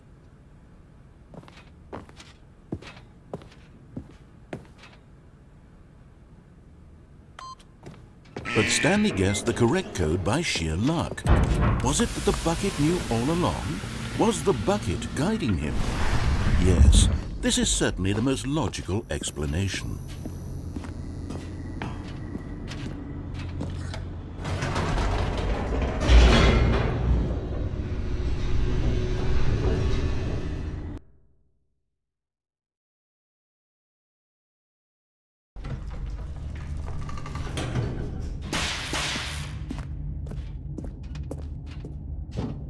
Stanley and the bucket walked straight ahead through the large door that read, Mind Control Facility.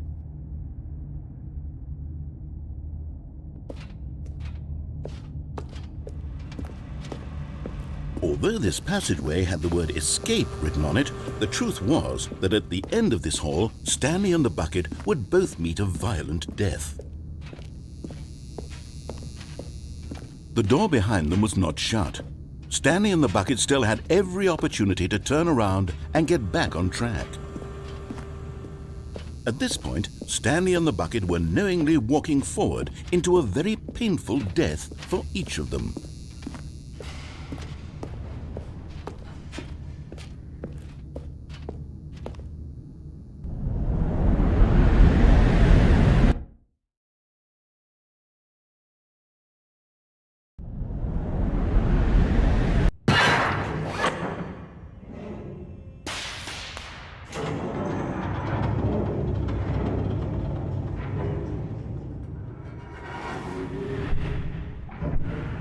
As the machine whirred into motion and Stanley and the bucket inched closer to their demise, Stanley reflected on how meaningless the bucket's warmth and comfort had turned out to be.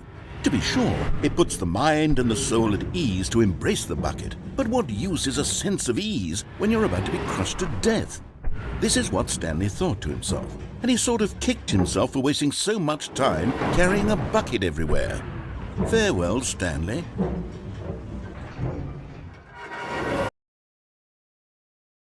"Farewell, Stanley," cried the narrator, as Stanley and the bucket were led helplessly into the enormous metal jaws. In a single visceral instant, the bucket's life came to an end as it was crushed violently to death.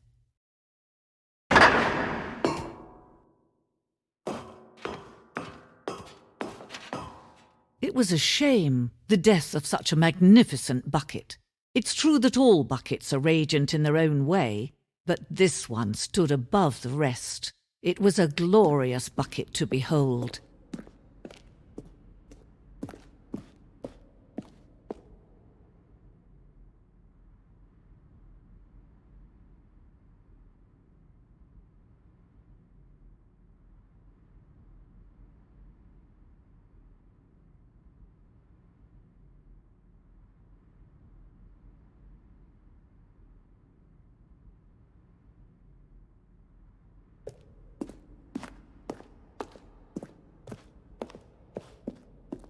Can you see how arrogant it was for Stanley to take a bucket like this and to claim it for his own? Can you see the hubris that blinded him? Can you see that the bucket is far more noble than Stanley will ever be in his short life?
No man can own a bucket, and certainly not a bucket as dazzling to behold as this one. It is man who should kneel before the bucket.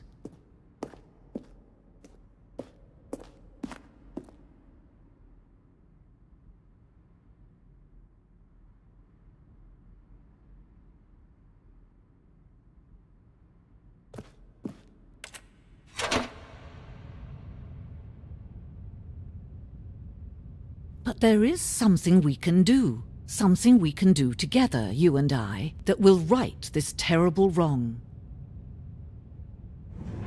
Let Stanley die. Let him be crushed by the machine. Don't reset the game. Don't give him another opportunity to run off with another beautiful bucket. We can save the world's buckets from their treatment as tools and implements if only we let Stanley die together. The bucket shall take its place as ruler, as leader, as commander of a new world, a new vision.